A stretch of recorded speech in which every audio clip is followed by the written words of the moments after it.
water We have technology system. from the You're 90s. purveying from Is back there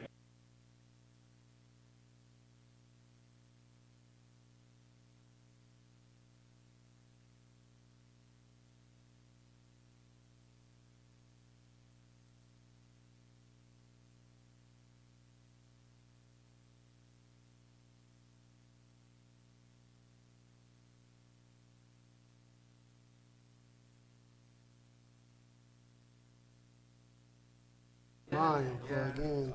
We've got our, Do we need to add the agenda before we, Oh, there you go. well, once we call the order, before anything? Add the agenda and consider.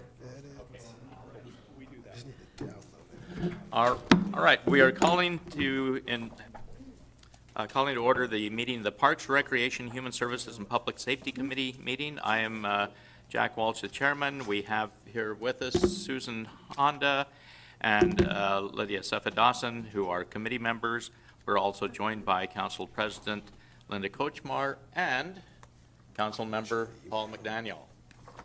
And I would like to add something to the agenda. Item B, Leadership, Intervention, and Change Program with Commander Hodge presenting. all right, just add it with a motion? Yes. Motion Okay. and vote, yep. All right, and so you're making a motion to add that? Yes. Do we have a second? I second. All right, it's been moved and seconded. All in favor, say aye. Aye. Aye. Type in your- It is unanimous. All right, do we have any public comment today? No, we do not. No public comment, all right. And then let's go on to item A on the agenda, approval of the May 14, 2024 minutes. I move approval of the minutes. It's been moved and seconded for approval of minutes. All in favor, say aye. Aye. Aye, it is unanimous once again. And that takes us to item B, which was just added to the agenda, Leadership, Intervention, and Change Link Program. And Commander Hodge will be addressing that as soon as some technical problems are being worked out, I believe. Evening, council members. Thank you for having us. I'm proud to be representing the police department.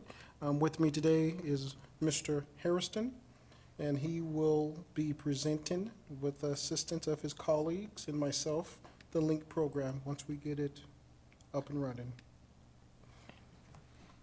Thank you for being here. Yes, once you link to the link. We're trying to link it to the link, yes.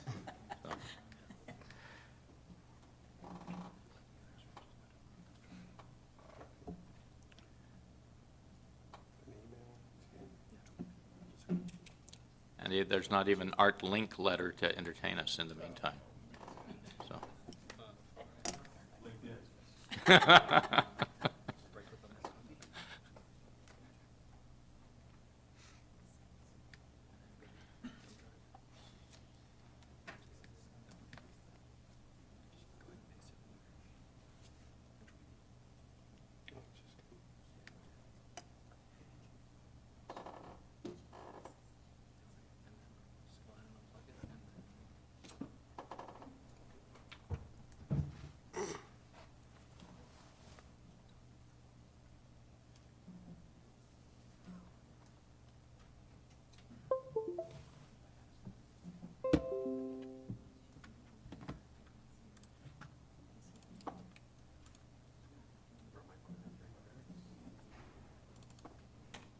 Oh, that's not.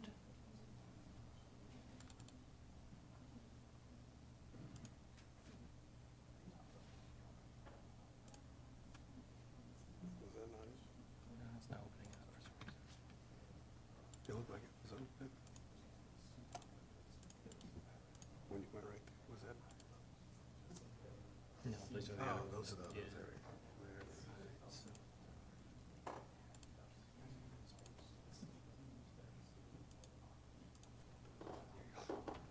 Awesome. Ready for you, sir? All right, looks like you're ready to go. We are, sorry about the technical difficulty, but the IT was excellent and helped us out tremendously. I will just introduce myself, and then I'll let Aaron Fox, who doesn't need an introduction, introduce himself as well. I'm William Hairston. I'm the Director of the Impact Programs for Center for Children and Youth Justice, and we work as an intermediary and convener to the LINK program, which is our group and gang violence desistance model. And Aaron Fox operates as one of our co-chairs for our steering committee, which is our leadership body. Yes, as I said, I'm Aaron Fox. I work for the YMCA of Greater Seattle. I am Director of Philanthropy for YMCA of Greater Seattle. I also serve as the co-chair, as Billy said, for the steering committee. And how my involvement comes is the YMCA of Greater Seattle's violence prevention program is one of the service providers for the LINK work that we do. Well, let's see if we can just click it. Do you want the purpose statement? Yeah, go ahead. The LINK purpose statement, is the purpose of LINK Leadership Intervention and Change Program is to increase community well-being and safety by decreasing street-level violence. This is accomplished via collaboration between local government and community-based agencies who provide support and individualized resources to youth and young adults to prevent them from becoming involved further involved in the criminal legal system. All right, so LINK is based on a comprehensive gang model, and it works to increase community well-being and safety by decreasing street-level violence. Within there's 3 components where we have the steering committee, which is where Billy and I represent today. We have the multidisciplinary intervention teams with MDIT teams that meet regularly. Those are frontline personnel, so those are combinations of our street outreach folks, police departments, community-based organizations, school officials, different things like that, to where we have sort of like a wraparound type of approach for every individual that's case that we serve.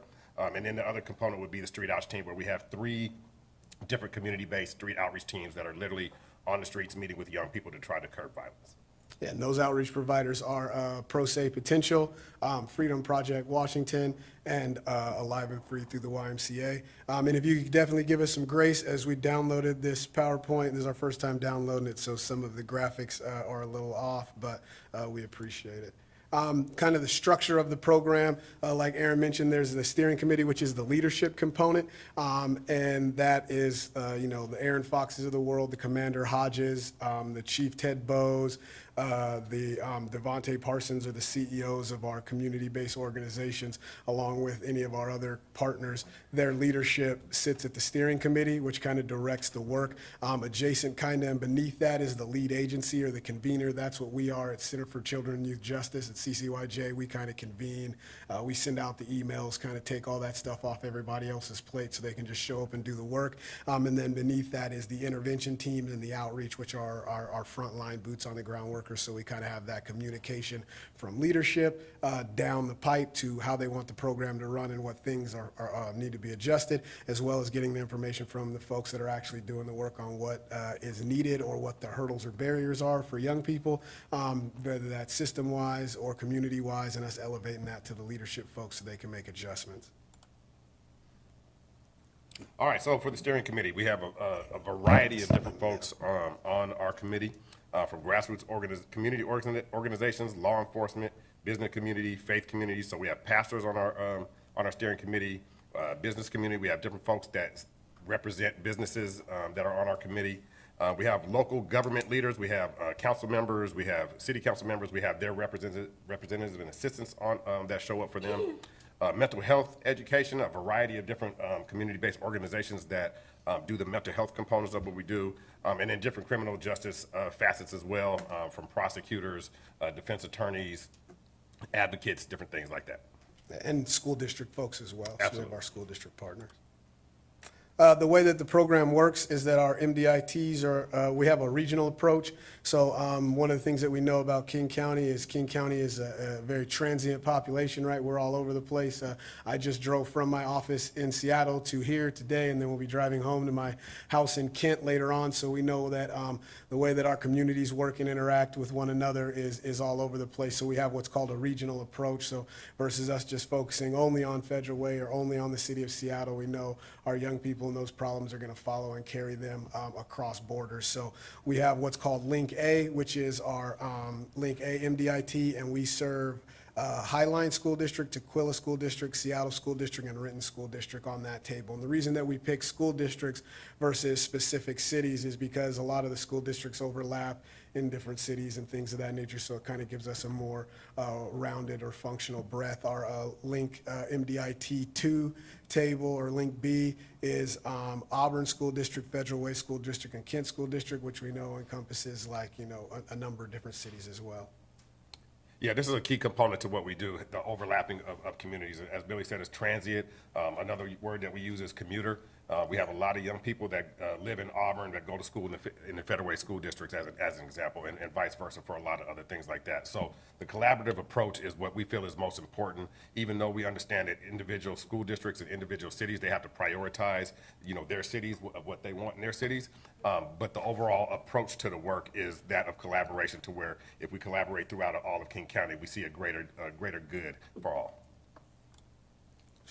And then here's just like our list of our partners. Kind of the way it works is, again, how we showed Link A serves certain cities, and Link B serves certain areas and certain school districts and cities as well. So the resources or the services that are provided in those spaces are a little different. Like some folks may have more funding through Federal Way City to do more outreach or correspondence in Federal Way, so they'll be at that Link B table versus our Link A. So we kind of have our services separated. There's some that overlap both tables, like when we think about probation, some of our law enforcement partners, when we think about the juvenile prosecuting attorney's office with Jimmy Hung's office, their people cross both tables, but we do kind of separate that. And then the steering committee, even though there's two tables with multiple different geographic service areas, the steering committee all works together as one whole, so it doesn't matter about the table, whether it's Link A or Link B, when you're on the steering committee.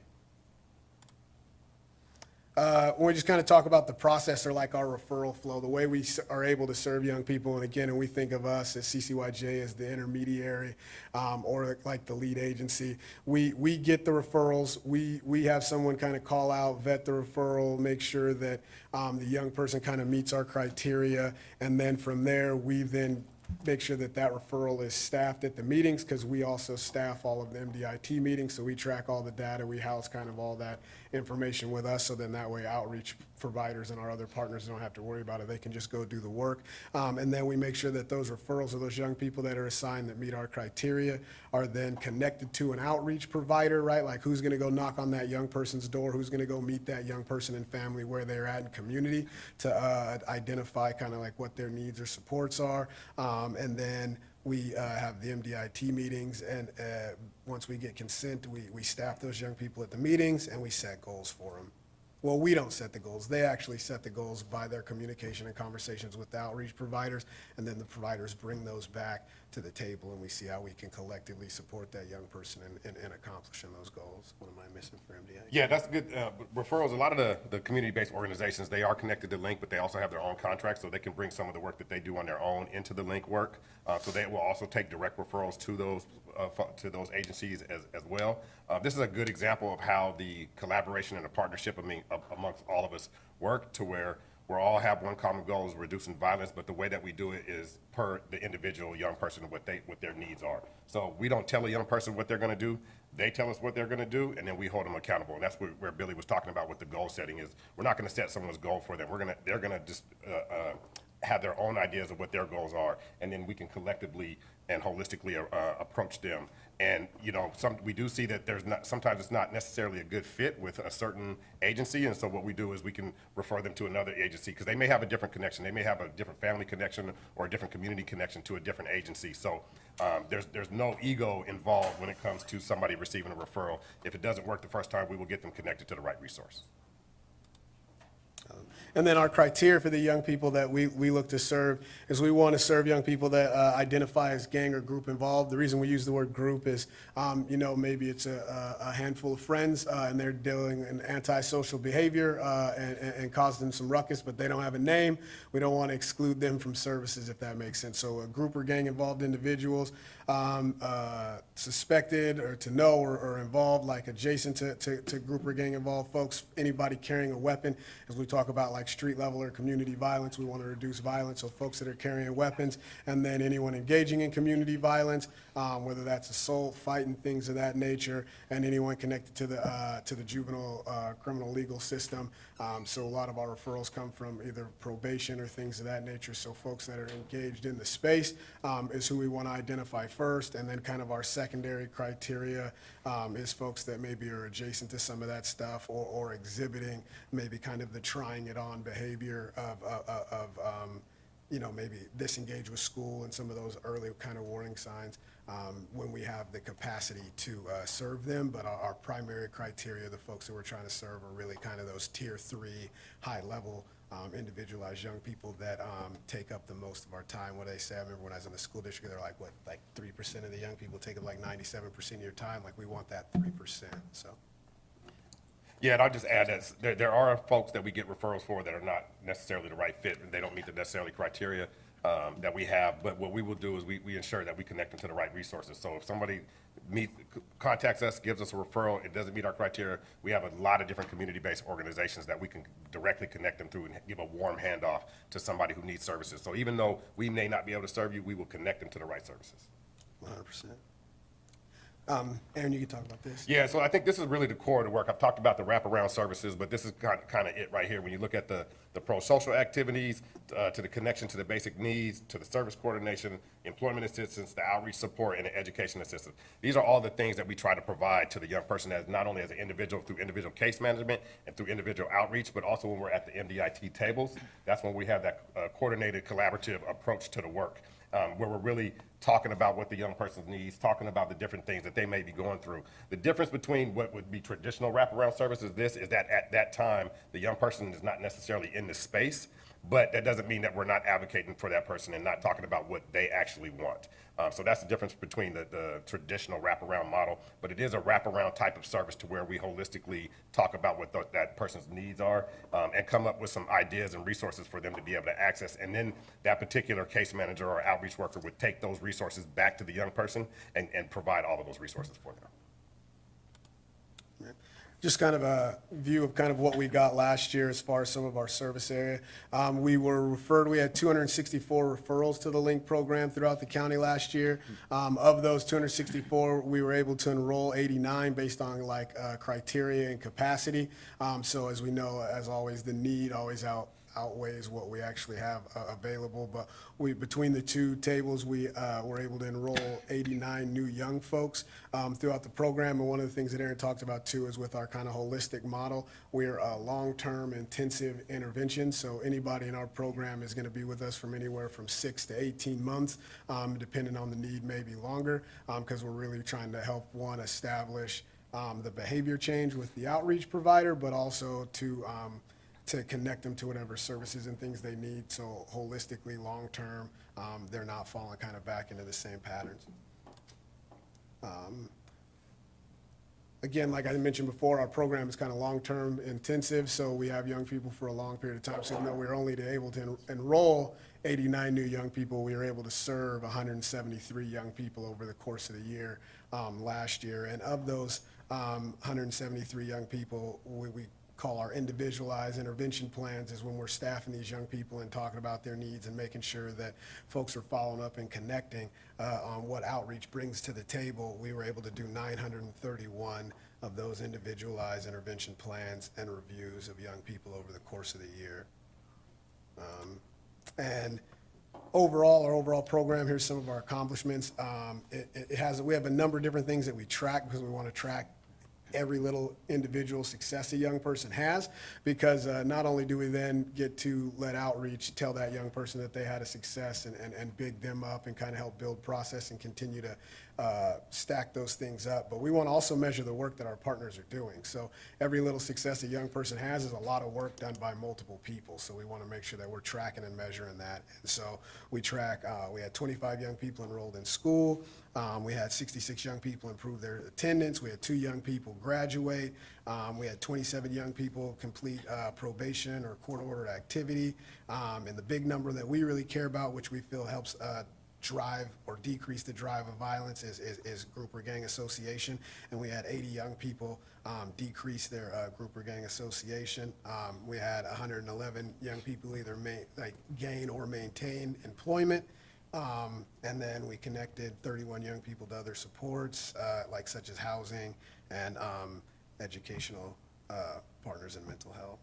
Yeah, these numbers right here represent, what we were actually able to track through data, but there is a significant component of what we see on a day-to-day basis from a harm reduction standpoint. We see people reducing their drug uses. We see people that haven't been attending school, now they're attending 1 or 2 days. And so we're really, really looking at it from an advocate standpoint or from a positive standpoint of like all these other things that go into it that we don't necessarily track in the same way that we see all the time of the young people improving their quality of life through harm reduction. 100%. And again, like we said, we serve the whole county, and we serve South King County and specific cities based on school district, but this is Federal Way, so obviously you'd want to know what we're doing in Federal Way.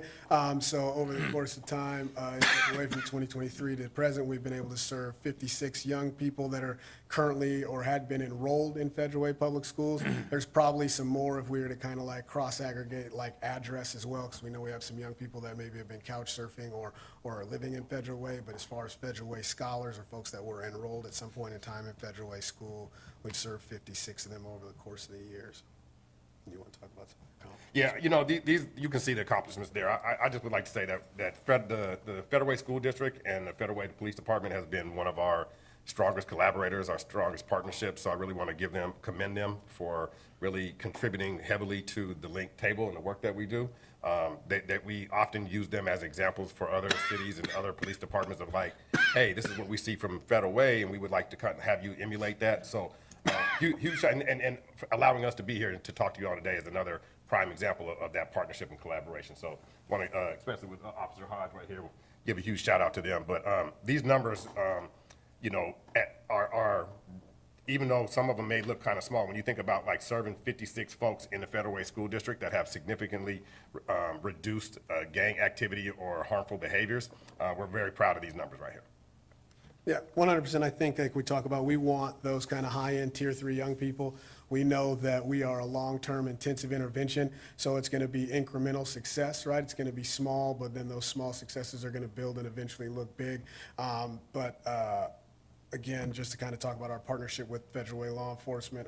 Federal Way Law Enforcement, I think, is one of our top referrers.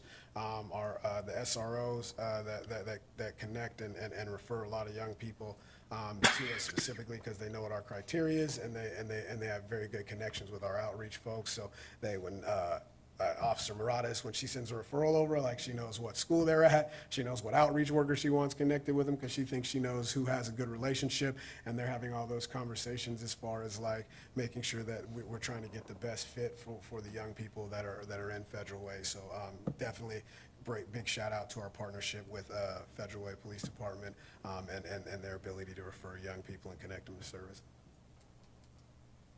And also Commander Hodge helped us out at our conference last year and also is on our steering committee and offers lots of sage-type wisdom. So, and then the next slide is questions. So that's all we have if anybody has any questions. All right, let's start with Councilmember McDaniel. Good evening. Thank you for showing up today and speaking. A couple quick questions. This is new to me, so it's real fresh. If I understand correctly, did this whole program start last year in '23? Or has it been around before '23? No, the LINK program at one point in time was like the South King County Suburban Conference. We've been in programming for almost 10 years, I think. Okay, the data just been, 23 just happened to be the starting point for the data then? That's just what we showed for this year. We could go back and find more for Federal Way young people. But No, I was just curious if it was new, if it'd been around for a while on that one. That was. We just started partnering with them 3 years ago is when we got involved with them. So about 2021 is when William came here and solicited the chief, and we agreed to partner with him. So can someone walk me through how the process goes? I've heard the wraparound services. It sounds like you guys have a lot of connection with them. I know exactly the group of guys you guys are going after, or people you guys are going after. I see them at my gym quite a bit sometimes when they get older. how would someone be, is it usually the schools who send people referrals to you and the police? Or do you guys have a, like, do you meet at the schools? Do you speak at the schools? How do you guys, how do you get the people? Yeah, there's a variety of ways. So any person in our community could make a referral. So if someone knows about us, there's different means they can get on our website. They go to CCYJ there. So regardless of the school, it could be a mom or dad, it could be an uncle, whoever. So that's one way to get connected. But most of our referrals do come from school resource officers, school officials, school teachers, probation. A lot of folks from probation, things like that. So this is one of the ways that we try to get out in front of as many people as possible to let them know about the service. We also do have a number of folks on the steering committee that are connected to school districts that are talking to their own school districts whenever they can in their different meetings and things like that to let them know about what we're doing. Gotcha. And then what is the age that you guys, how young, and then what's the cutoff? Great question. We should have put that on criteria. It's 12 to 24 is the young people we serve, and like Mr. Fox was saying, we have relationships that we get referrals to, but also one of the main drivers of referrals is our outreach providers, because once they're connected with a young person that is exhibiting like antisocial behavior, group or gang involvement, like their friends usually are as well, so then they get tapped in with the friend group. So the outreach workers also provide a lot of referrals to the program as well. Gotcha. So pretty much once you get one, you have access to more. 100%. Absolutely. Gotcha. And then my last question is funding. What is your guys' current funding mechanism? It's all over the place. So Where you can get CCYJ has done a good job of really going after, as the lead agencies, going after, federal grants and things of that nature. In past years, we've had grants from different cities, City of Seattle, City of Federal Way, different grants like that.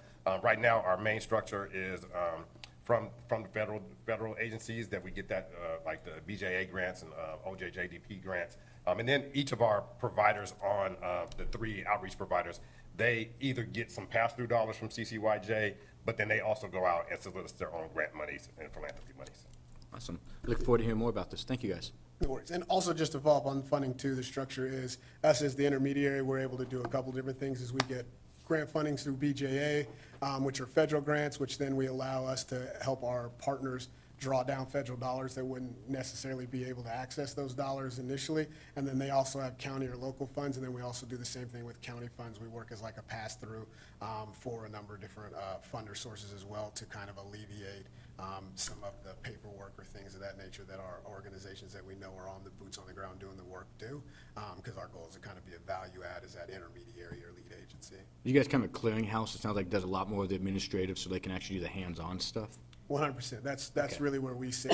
Like we at CCYJ, we don't do any direct service. We just support the folks that do the direct service and try to make it as easy for them as possible for them to, one, get down and do the work, and then also have the relationships and the connections with community and other systems folks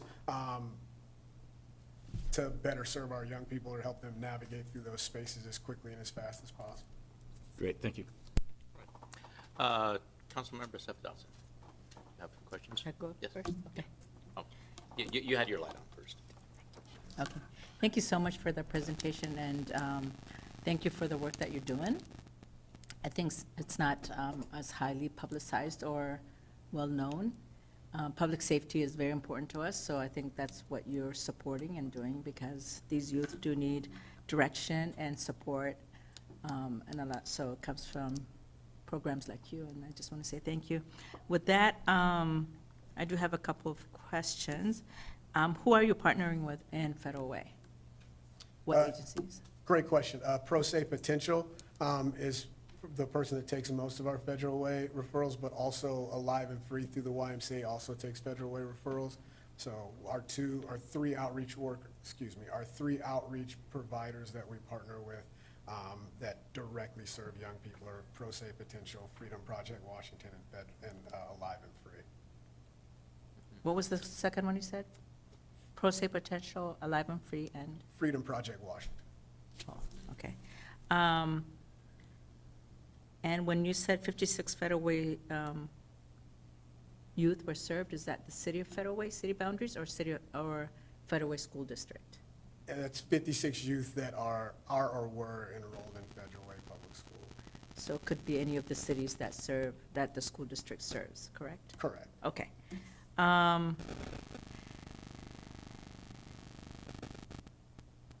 Oh, and then on your slide, the steering committee, I did not see City of Federal Way. I did see City of Kent, but would command, or Kent Police Department, but I didn't see Federal Way Police Department, which Commander Hodge represents, or I did not see that in, Did on your. did it say Kent Police Department, or did it just Yeah. say law enforcement partners? It should say Says law Kent. enforcement partners, but, yes. We'll take a look at that and We- make sure we can get adjust y'all on that. there. Yeah, we- Because I've seen that slide We would twice, love and to- both times I didn't see Federal Oh. Way, or, Well, we will update it, and we'd also love to update Federal Way City Council as well, so if anyone wants to join, so. that'd be great. And then lastly, can they self-refer, because it looked like they could, that they use Yes. themselves? So do you have like some kind of an anonymous or some kind of a hotline, phone line, where they could call and just talk to someone, even if they don't initially enter the program?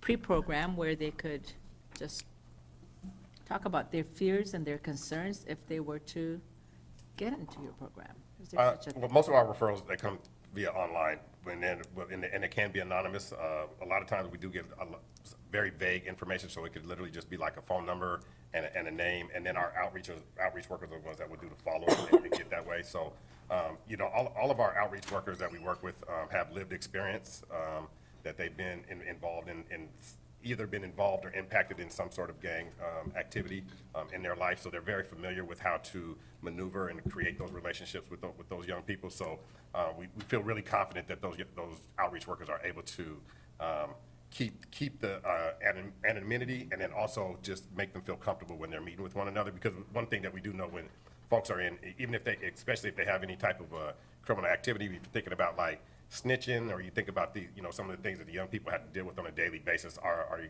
outreach workers are very well versed in being able to handle those things. So it's not necessarily a way that we could have like a hotline where people could answer the phone right away, but we do try to respond very quickly within like 24 or 48 hours and get connected to that person right away. Oftentimes, if it's self-referral, it's easier to connect with them. If somebody else refers them and they maybe not have had the same kind of conversation that they were going to refer them to this program, it's a little harder to get that person engaged. Yeah. Well, thank you so much, because reducing gang violence is very important. Oh, do they have to be in a gang to get service? No. Okay, so any, Yeah, like Okay. group or gang involved or carrying away, like they're a driver of things that create community violence, then they're eligible for the program, so, but. great, okay. And it's my understanding that they join gangs for community and for belonging. And I think having that service where they feel supported and have that safety net for them, I think is a great way to get them disengaged from that and maybe become a valued citizen of our community. And that's part of something we want, and we want to catch them when they're young. So again, I just want to say thank you for doing this, and thank you for being here. Thank you. Appreciate it. Before going to Councilmember Honda, Commander Hodges, it looks like you may have had a comment to make. Well, yes. One of the best features of this program is the ability for them to communicate with law enforcement and the partners who actually refer them in.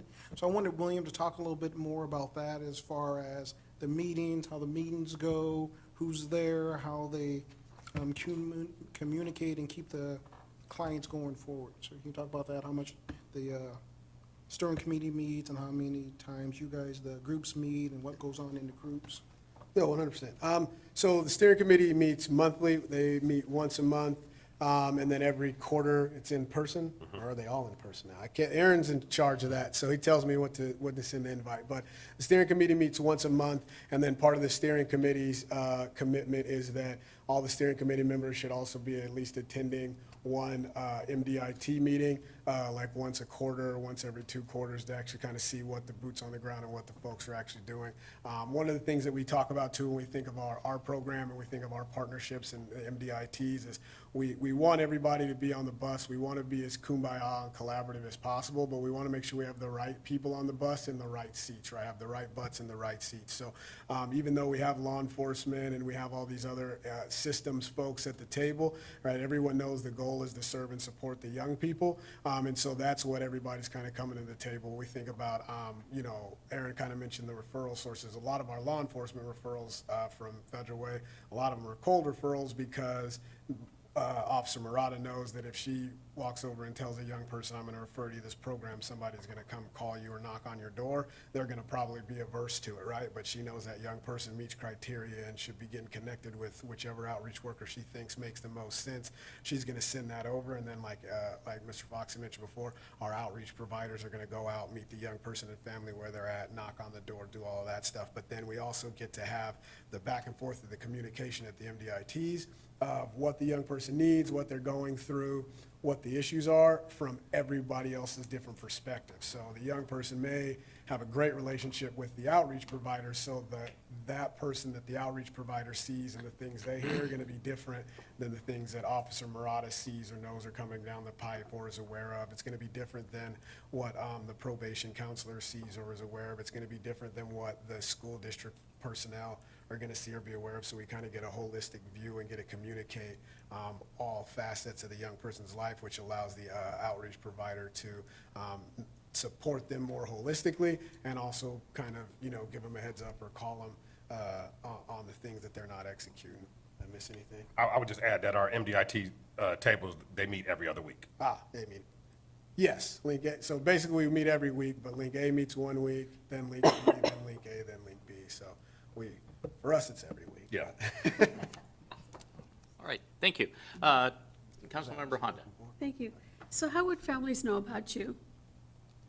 That's what we're working on. We got to get our word out more.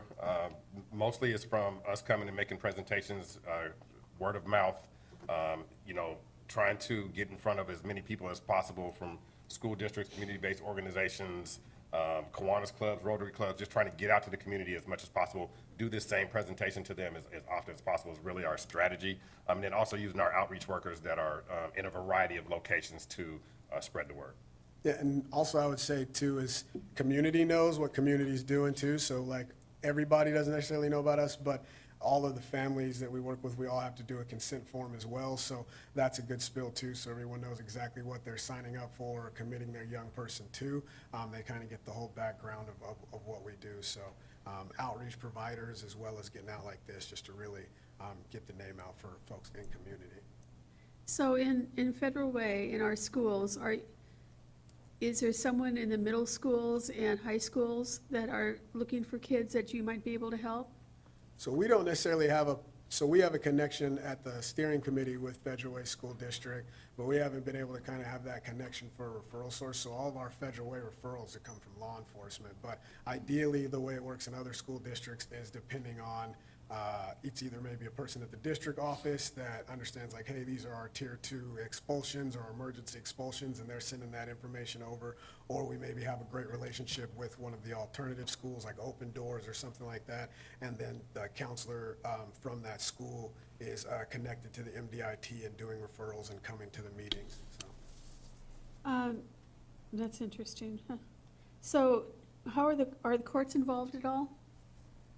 In the sense that we have the court folks in the MDIT so that we can get updates for any of the things that our young people have going on. And if that's what you're asking, like maybe an example would be we have someone from Jimmy Hung's office that is on the call. So whenever a young person comes up, they give us all the information like, hey, they have court on this day, they were charged with this is what's happening, this is what it looks like. So that way the outreach providers all have that information and connection as well, so they know what's going on, so they can be at the young person's court dates to support and things of that nature. I would imagine if law enforcement is the one who's referring Federal Way kids to the program, that the courts might have some involvement. Every young person that isn't, Maybe. just because you get referred doesn't mean you got caught yet, if that makes sense. Okay. Yeah. You talk about gangs or groups. Are there a lot of gang members in our schools here? I don't know what a lot is, but is that something that you're seeing more often? I think it's, times have changed, that's why we talk about the groups and gangs. Gangs is, the old school gang platforms are different, sometimes two people might consider them to call themselves a gang, but there's only two people in that gang. So it's really just folks that are involved in a particular lifestyle, and that lifestyle emulates some of what the gang culture used to kind of look like. So Okay. I think overall, Our society, and if you look at it, all of King County, there is a violence issue that we have, and that's really, for me, that's what it's more about than actually like the gangs. Folks are, you know, when we look at like folks claiming a certain gang and doing certain things like that, it's things have changed over time. So, but I would say, yes, we do have a problem in Federal Way with folks that are involved with violent activities. And a lot of those folks do associate themselves with the gang. But a lot of these young people are kind of creating their own style of gang compared to what we would think of as more of a traditional style gang. So sometimes when we have tagging, I'll read on social media, it's related to a gang. So I'm just wondering how that is related to kids in schools. Let me try to answer that for you, ma'am. Like they say, gangs are a little different nowadays. Instead of, the Crips and the Bloods, now they're more like 21st Avenue Southwest, they call themselves, or something like that. It's just a bunch of people who reside in the same area. And when you say gangs, they're not really like the old school gangs who would run prostitution and drugs or that. They are kids who are hanging out together, doing bad things, like stealing cars or stuff like that. So, the group that was stealing cars, you can call them a gang, but they were just a bunch of young kids who were running around stealing cars. So, the Kia Boys, yeah. Yeah, I was just thinking of the Kia Boys.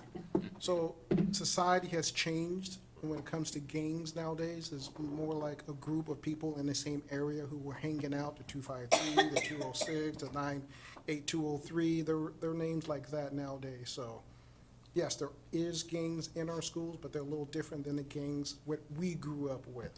Okay. And one last question, funding. So do you need more funding to support more kids in Federal Way specifically? Yes. About to say, yeah, what's the answer? What to say? When they ask about money, the answer is always more, right? No, Well, I think to your point, to your question earlier about like, are we in schools, are we in there? If we had more funding, we would be in those schools regularly. We would have partnerships.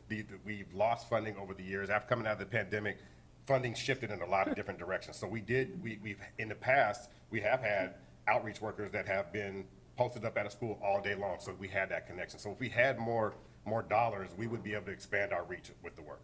And I think too, just when we think about it just structurally as like us as the intermediary and us convening folks, obviously if we had more money, we'd be able to do more things, but if Federal Way is already spending money on certain things, and how do we leverage those relationships and build those collaborations and then make sure that those folks are tapped in to these things that we're doing if we see them of value. So versus, again, we'll always take more money, but versus us getting all the money, if we're already spending money to solve a problem, how do we make sure that it's coordinated functionally and operating at the highest level of efficiency? And So- that's the most important piece about what we do is the collaboration and the partnerships.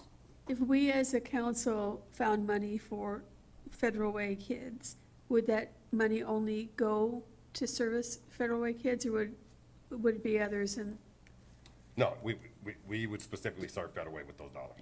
Yeah, it would just depend on how or where those dollars came to with how we would do that service, if that makes sense. So Okay. like if we were to say, hey, we have $8,000 in a bucket, like we can't pay an outreach worker with that, but we could use that as client support funds or emergency support funds for any Federal Way young people. So if a young person is about to get a job but needs special shoes for the job, or if something happened and maybe that young person's house got shot up, but they need to be in a hotel for a couple days, or they need to be relocated to another, like, we could use those funds specifically for that. But then if it was like, hey, we're going to fund a live and free X amount of FTEs to do work in Federal Way, then we'd be able to structure it that way as well. So there's a number of ways we can be flexible in specifically serving Federal Way young people, but it just kind of depends on the amount of money and how it comes through, if that makes sense. okay, thank you, and thank you for being here, I appreciate it.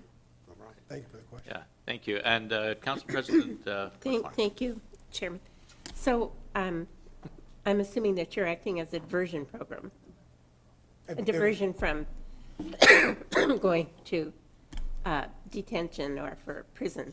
Oh, I thought you meant like as a diversion program in diverting people from making poor choices. We are definitely That not too. connected to the court as a diversion program. We are a 100% voluntary program, kind of like Mr. Fox had mentioned earlier with our outreach workers all having lived experience and being incredible messengers. It's kind of they go out and convince the young person and family to participate in the program. So Sure. So are you associated with Community Pathways or the other groups that are out working as outreach? yeah, Community Passageways is a partner for us as an intermediary for another group that we do, but they're not with us at Link, if that makes sense. Okay. So the new police pursuit law that went into effect or reinstituted on June 6th, do you think that will affect the amount of cars that are being stolen? by the That's a kids? great question for someone well above my pay grade. So my other question is, I do understand that there is an encampment at a church in Tukwila that does have migrants in it, immigrants, that is being infiltrated by cartels. Do you see any of that, filtering into the South County area, or?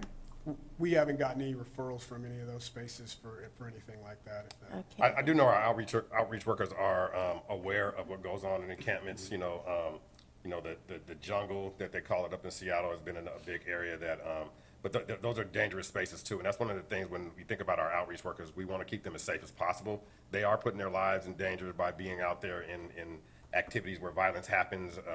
We work with victims, we also work with perpetrators, and so literally we would be on site as incident response and doing different things like that. And so, we allow our outreach workers to make their own choices as what's safe for them and where they should and shouldn't be at different times. And so, the encampments are a hard place for us to kind of get into because of what's going on in that type of community. I'm assuming that it's going to get worse because, people are going to start migrating up here from the border, I would imagine.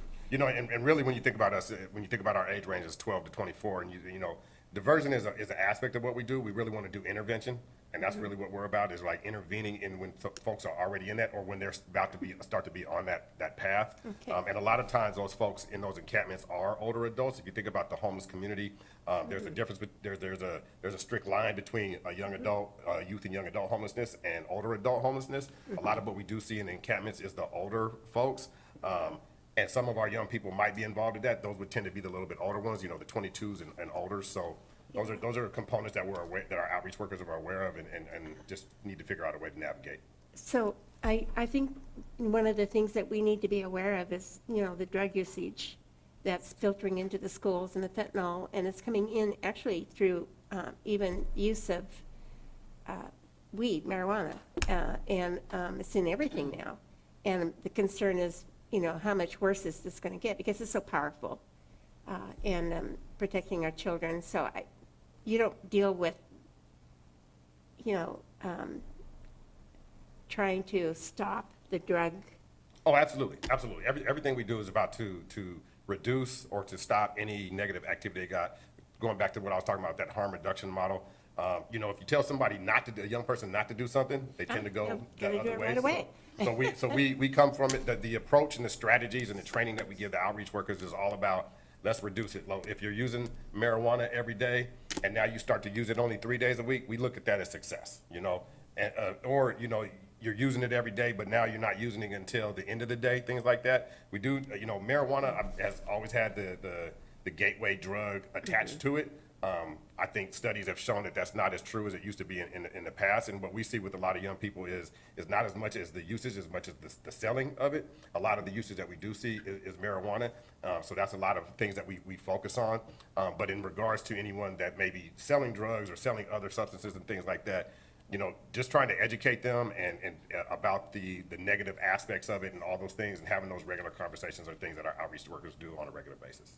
As well as connection to services too, right? So when we think about young people that are self-medicating, right? Like what's the service that connects, right? Why are we doing that? How do we get into the mental health and the SUD counseling, right? When we think about our young people that are selling drugs or doing antisocial things to have money, right? Like how do we then substitute that or get them connected to employment? That's why the employment goal is so high, right? Like we want to get people connected to employment, right? I think our number one and number two ask is employment and housing, right? Because if you want to stop doing one thing, you got to have a job. And then usually if you're in a space like Commander Hodge was just mentioning, if we're all in this space and everybody's doing A, B, C, and D, and I'm in the space, then I need to do A, B, C, and D because that's what I was doing. So then I need to now move or relocate out of the space so that way I can function. So when we really kind of think about the harm reduction piece and things of that nature, like if we have young people that are selling drugs, the goal is to get them connected to employment so that they can make money another way.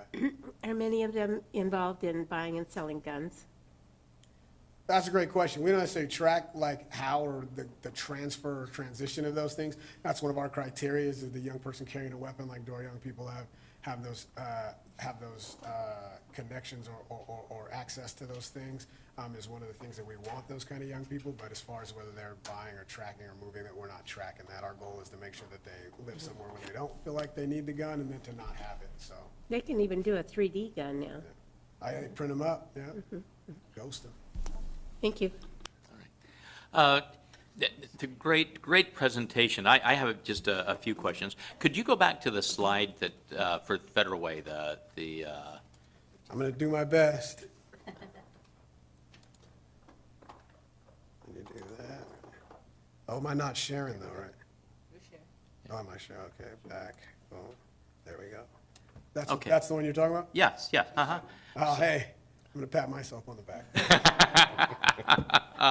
You did a lot better than what I'm technologically incompetent, and I a lot came of in people, wrong. several people in this room can testify of that, so anyway. With these stats here, of the 56 students served, you say that the majority were referred by law enforcement? Yes, sir. Were there any that were self-referrals or anything, or do you know that offhand?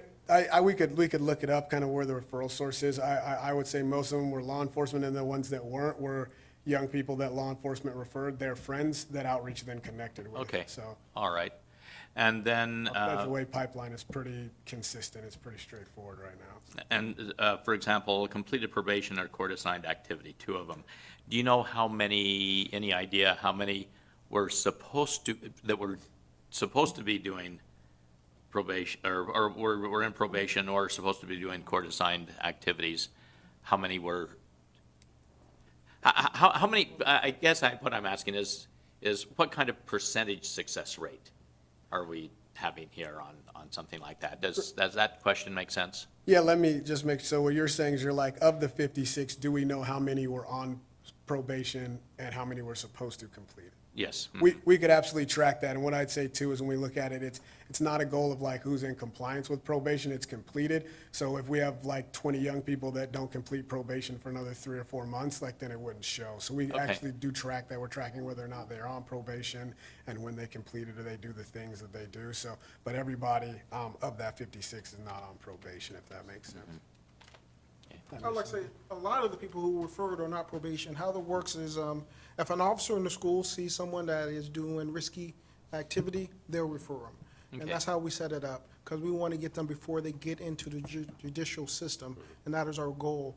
So a lot of our referrals are just kids who are out doing bad things, and officer refers it to them to stop that activity. Then they will go out to the house and say, hey, this is what we heard, you guys want to get out that gang, we can help you get out that gang. We can help you do this. We can help you get back in school. So that's most of our referrals from the school Okay. resources officers are to them. All right, thank you. Councilmember Oh, when Honda. you're done. Go ahead. Commander Hodges, so when one of our police officers in the schools refers a student to this program, do they need to go through the school district, or can they just go through the parent? No, For we this- don't go through, we go straight online and refer it online to them, to William here, and his team will send it out to the outreach people, and they will go out to the house and contact the parents and the kid, because they have to have, if it's under 18, they have to have consent from the parent. So they will go out to the house, get consent from everyone, then start getting services. And the good thing about that is, if that person that we refer has siblings that need help, they will also help those siblings if their siblings want help. So it could be, refer one person, you get 4 or 5 people helped. So it's a great program. Okay, thank you. I would say that's one of the good things about the partnership is overall, when you think about the comprehensive gang model, we know how young people view law enforcement and how authority and different things like that. So even though the law enforcement is referring folks to us, we kind of try to keep it separate so we don't look like we are aligned and siding with the police. We want everybody to be very individual. We do value confidentiality. We do value that young person's journey and what experiences they may have. A lot of them have had bad experiences with law enforcement, and so sometimes that can just muddy the waters with those relationships. So that's why we really enjoy that the officers are seeing they're recognizing what's going on. They make the referral, then they kind of let us take it from there, and our outreach workers take it from there and build that relationship without having them. And even when we do our MDIT tables, the officers might be involved.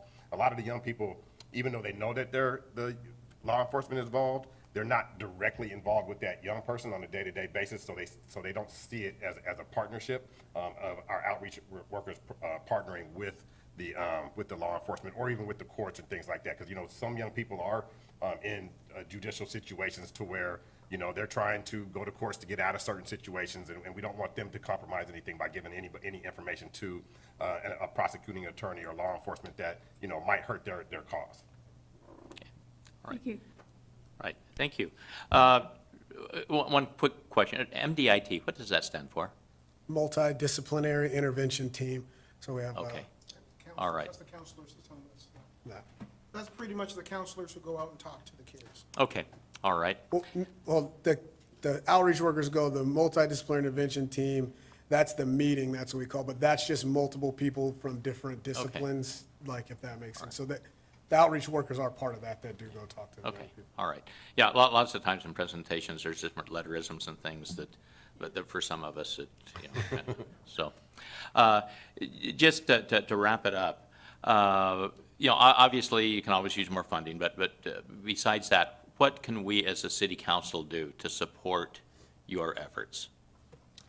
We could always use marketing, billboard, there's opportunities to be on billboards, link, just kind of get the word out more. Empowering community through newsletters or different things like that, letting them know that this is a resource. We do refer to different agencies within Federal Way that do different services than we do, and connected with those community-based organizations and letting them know about us. If there's opportunities for us that you know of, or that anybody on the council that knows that we should be going and making this presentation to them, letting us know about that, we love that. We're here because of Commander Hodge, so I think he models on how we can get in front of folks and really, especially when we're talking about particular communities. If there's community forums, if there's other entities, tabling events and things like that we can be a part of, we just need to know and we'll show up. All right, Yeah, thank you.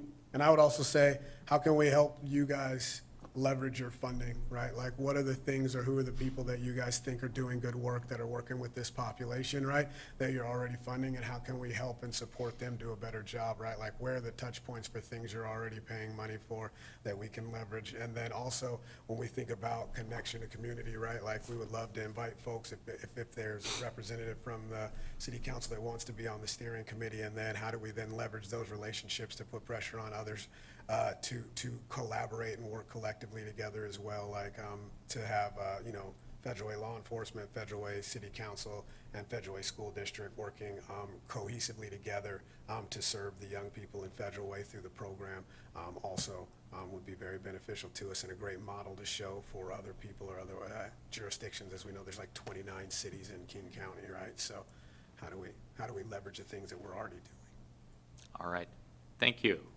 And support the police department too. Do it. Yeah, so, all right, you got that. So, all right, a great presentation. Thank you very, very much. Thank you for spending your evening with us. All right, that takes us to the item C on the agenda, Resolution Celebration Park 7 Artificial Turf Funding.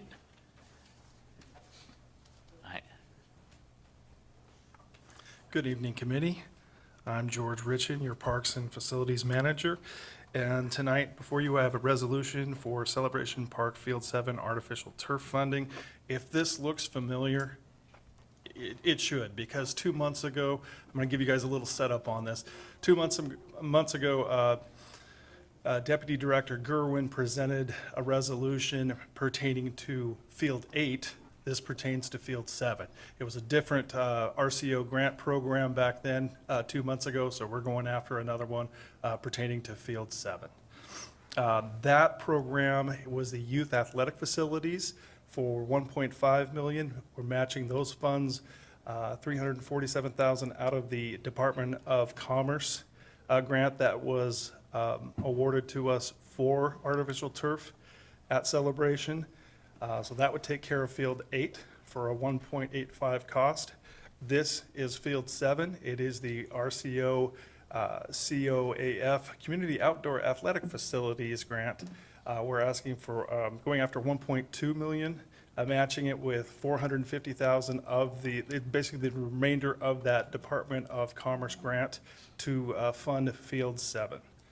And that would give us matching set down the lower end of the park of Field 7 and Field 8, both artificial turf. So we'd have 2 artificial, we'd still have 5 and 6 natural turf, maybe kind of like a Donnie and Marie, a little bit of country, a little bit of rock and roll there. And we'd probably roll with that because I think there's interest in doing that. So that going into, basically that just set up the, what we're looking to do there on this, and this basically is a resolution, just like the other one, asking for, it pertains to all the matching funds and all the authorizations that the RCO needs to apply for the grant. So the question before you is, should City Council approve a resolution which includes to authorize all documents and actions necessary to accept the RCO Community Outdoor Athletic Facility Grant, including matching fund identification for the Celebration Park Field 7 artificial turf conversion? Your 2 options are to approve proposed resolution or do not approve proposed resolution and provide direction to staff. Do I have any questions? Thank you. Councilmember Honda. Thank you. So, RCO, we learned a lot about that with Steel Lake and the maintenance yard. So once it becomes, if we were to get the grant, once it becomes artificial turf, must it always remain artificial turf? There are stipulations in there, I believe. I'm not exactly sure what the nuances are on those, but I believe there is a number of years, yes, that it would have to. So if, for whatever reason, it was damaged and we had to replace it and we didn't have the funding, then what would happen? That is a great question. We'd have to look into that. Probably have to go after. Another grant? Yeah. All right, thank you. Quick question. So would Field 7 and Field 8, would they be done simultaneously then? That would be the hope. With getting the Department of Commerce grant, it kind of put the pressure on us. Okay, we've got 800,000 there to put towards artificial turf. So my goal was to look at 1 or 2 of the fields. If we just get one of these 2 grants, that would be great. If we get both, that would be phenomenal, actually. It's a long shot, but it's worth it. If 2 were done at the same time, would there be a cost savings with? Possibly, yes. Okay. All right. Do we have a motion? I actually have one more question. Sure. So how much do we need to put towards both of these? Long story short, the 2 fields, okay, Field 8 would be 1.85. Field 7 is 1.65, so 3.5 million combined. The 2 grants that we're going after, the RCO, is 2.7 combined, with another just shy of 797. 3,000 would have to come out of the city's pocket. That's it, $3,000. Just 3,000? Yep. I like that. So, yeah. That's a cheap field, yeah. Yeah. Oh, all right. Do we have a motion? I move to forward the proposed resolution to the June 18th, 2024 consent agenda for approval. Second? It's been moved and seconded. If there's no further discussion, all in favor, say aye. Aye. Aye. It carries unanimously. Thank you very much. Thank you, George. All right, on to item D, South King Housing and Homeless Partners, skip to 2025 Work Plan and Budget. Kim Bacharach. All right. Good evening, Council President, Chair, Council members. I'm here this evening to discuss the South King Housing and Homelessness Partners, or SKIP, 2025 Work Plan and Budget. I also have Dorsal Plants here to answer any additional questions if I'm not able to address them. So a little bit about SKIP. In 2019, SKIP was formed via an interlocal agreement. The 12 jurisdiction members are listed in front of you there that you can read. SKIP currently has 12 members, right there. Our city is represented by Brian Davis on the SKIP Executive Board. SKIP's mission is South King County's jurisdictions working together and sharing resources to create a coordinated, comprehensive, and equitable approach to increasing housing stability, reducing homelessness, and producing and preserving quality, affordable housing in South King County. Even though the SKIP Executive Board has taken action and approved the 2025 work plan and budget, the SKIP interlocal agreement requires that legislative bodies of the member jurisdictions that comprise SKIP also approve the annual work plan and budget before it becomes effective.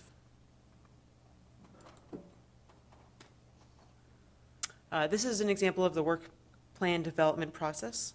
The work plan reflects the goals and priorities of the SKIP Executive Board and incorporates the review and feedback or the SKIP Advisory Board and the SKIP Staff Work Group. The Staff Work Group is made up of staff from each member jurisdiction. Previously, that was Sarah Bridgeford for Federal Way. That provides guidance to the SKIP executive managers. The development takes place over 3 months of this work plan. In February, surveys were administered to the executive and advisory boards. A draft was developed based on the survey results and reviewed by the staff work group. The staff work group feedback was incorporated and finalized, and the finalized draft was developed. The finalized draft was reviewed by advisory board and staff work group to ensure completeness prior to going before the executive board. Then the final draft was reviewed and adopted at the April 19 executive board meeting. And the adoption by every SKIP member legislative body is the final step process and is required by the SKIP ILA. There are currently, for 2025, 4 work plan goals. These are the same 4 goals that SKIP had for 2024. They include funding the expansion and preservation of affordable housing, developing policies to expand and preserve affordable housing, serve as an advocate for South King County, and manage operations and administration. Each goal here in the work plan has corresponding actions that support the goal. Most goals are continuing the work from previous years. Each goal has corresponding indicators that will assist in measuring progress towards the goal. The full work plan with action items and indicators can be found in your agenda packet. The 2025 SKIP operating budget totals $468,237. 68% of SKIP's expenses go towards the salary and benefits of its 2 staff. Regarding revenues, SKIP's operating budget is funded solely from SKIP member contributions and are based on population tiers, which we'll go over shortly. No member jurisdiction is moving into a new population tier this year, but the Executive Board adopted a policy in July 2021 to increase member contributions by 15% each year through 2026 to work towards a balanced budget. Regarding expenses, salaries and benefits are proposed to increase by 5%, IT services by 11%, and these services are charged from Auburn, who is SKIP's administering agency. The advisory board compensation, travel, and supplies are uncharged at this point. Professional service / miscellaneous is increasing to accommodate the legal assistance needed for the development of housing contracts and third-party construction review of housing capital fund applications. It also incorporates professional development from the 2024 budget to be more in line with how the administering agency tracks expenditure categories. SKIP continues to spend down the cost savings from the first 2 years to balance additional contribution increases for members. Lastly, on the budget, the Executive Board recommended operating budget also includes the spend down of interest earnings accrued primarily from Housing Capital Fund contributions. Interest earned between 2019 and 2023 to be applied to the operating fund balance for the City of Federal Way totals $11,276. To spend the interest earnings requires the approval of each SCIP member with allocated accrued interest based on their contributions. With the adoption of the 2025 SCIP operating budget, which incorporates the interest earnings into SCIP operating fund balance, the City Council is providing authorization for SCIP to use those funds towards the operating budget. These funds will assist in future years should there be an economic recession and members choose to pause an increase in dues.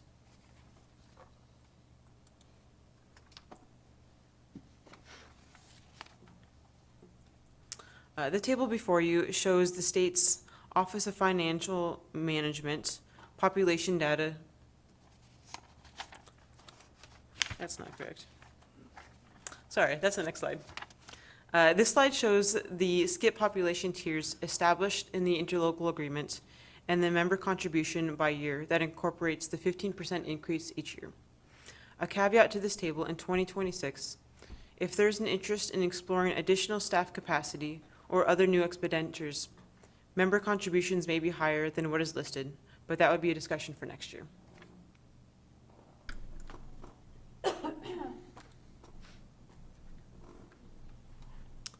This table shows the state's Office of Financial Management population data in 2021, 2022, and 2023 by each member jurisdiction.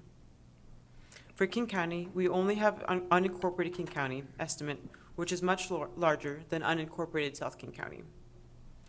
For the 2025 budget, the 2023 population data is used to establish which tier each city falls into. The 2024 population estimate is not published until June 28 of this year. No member jurisdiction changed population tiers this year. As you can see, South King County is growing. Before you is the projected budget from 2024 to 2026. This assumes no major activities or no new major activities or expenses. You can see that with the incorporation of the interest earnings into the operating fund balance, it provides additional support as SCIP works towards aligning revenues with expenses. Federal Way's member contributions will be $59,466 for 2025.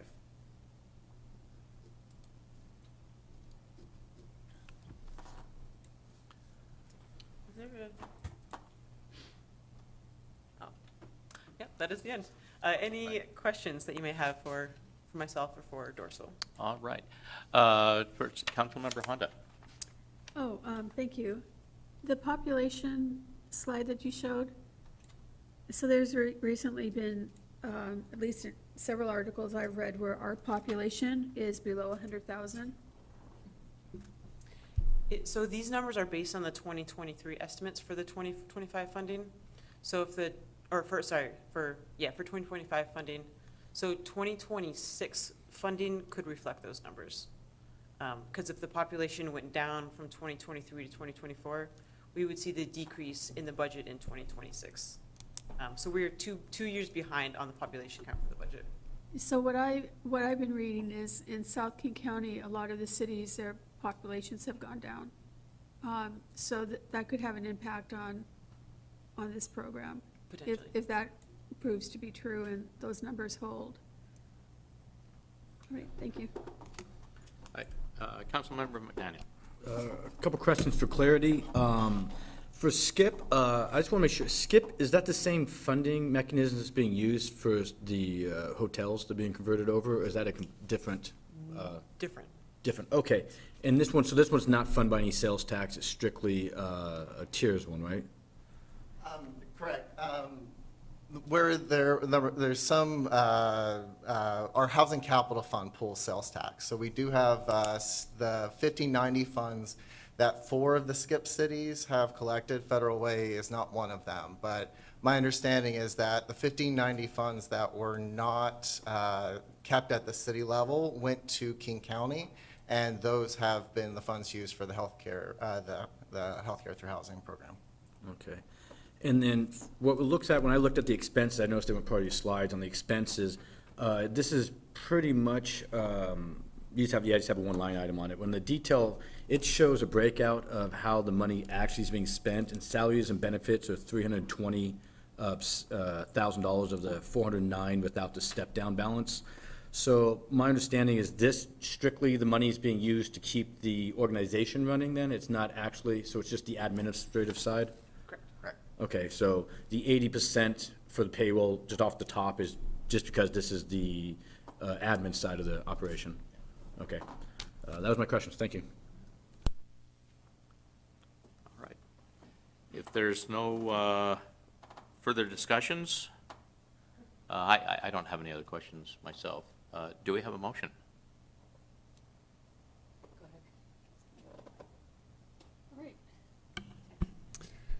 I move to forward the proposed SCIP 2025 work plan and budget to the June 18th, 2024 consent agenda for approval. Second. It's been moved and seconded. All in favor say aye. Aye. Aye. It's approved unanimously.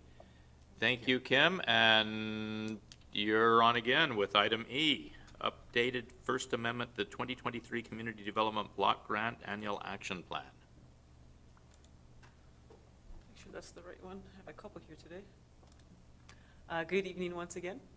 We're going to now discuss the updated First Amendment to the 2023 Annual Action Plan. You may recall that there was previously a amendment to the 2023 Action Plan, I believe was last fall. This is an updated amendment, and the reason for that being that we are working on still spending prior funds with these changes through CDBG. So we are updating a prior amendment opposed to changing the current annual action plan. So previously we had awarded funding to projects that have been unable to move forward this year. The multi-service center's Villa Capri apartment rehab, we had allocated funds towards. This project was unable to move forward due to a finding in the environmental review. And that caused us to have to pause any funding for the project.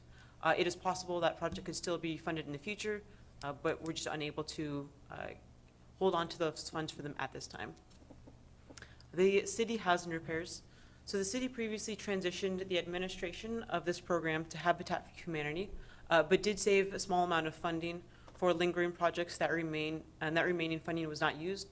Those projects that were lingering have been moved over to Habitat. Switching the city funding over to Habitat means though they would still be used for the same projects. And then the shelter. The 2021 project was to support an adult shelter in the city as the former Reach Out was not able to continue during the pandemic.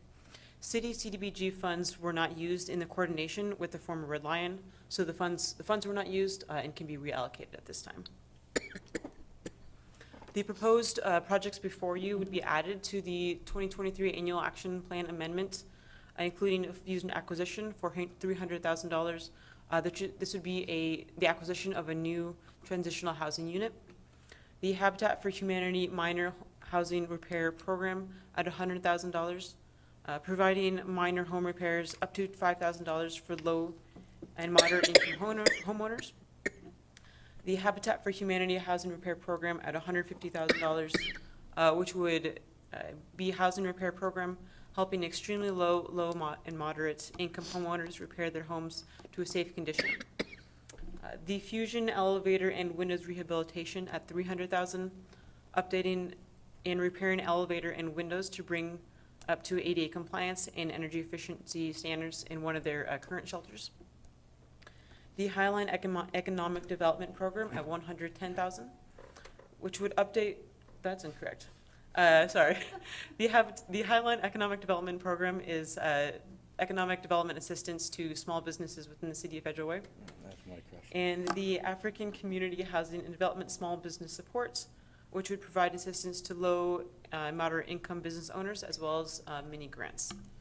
The Habitat for Humanity minor housing repair program and the Highline Economic Development Program are all programs that the city currently funds.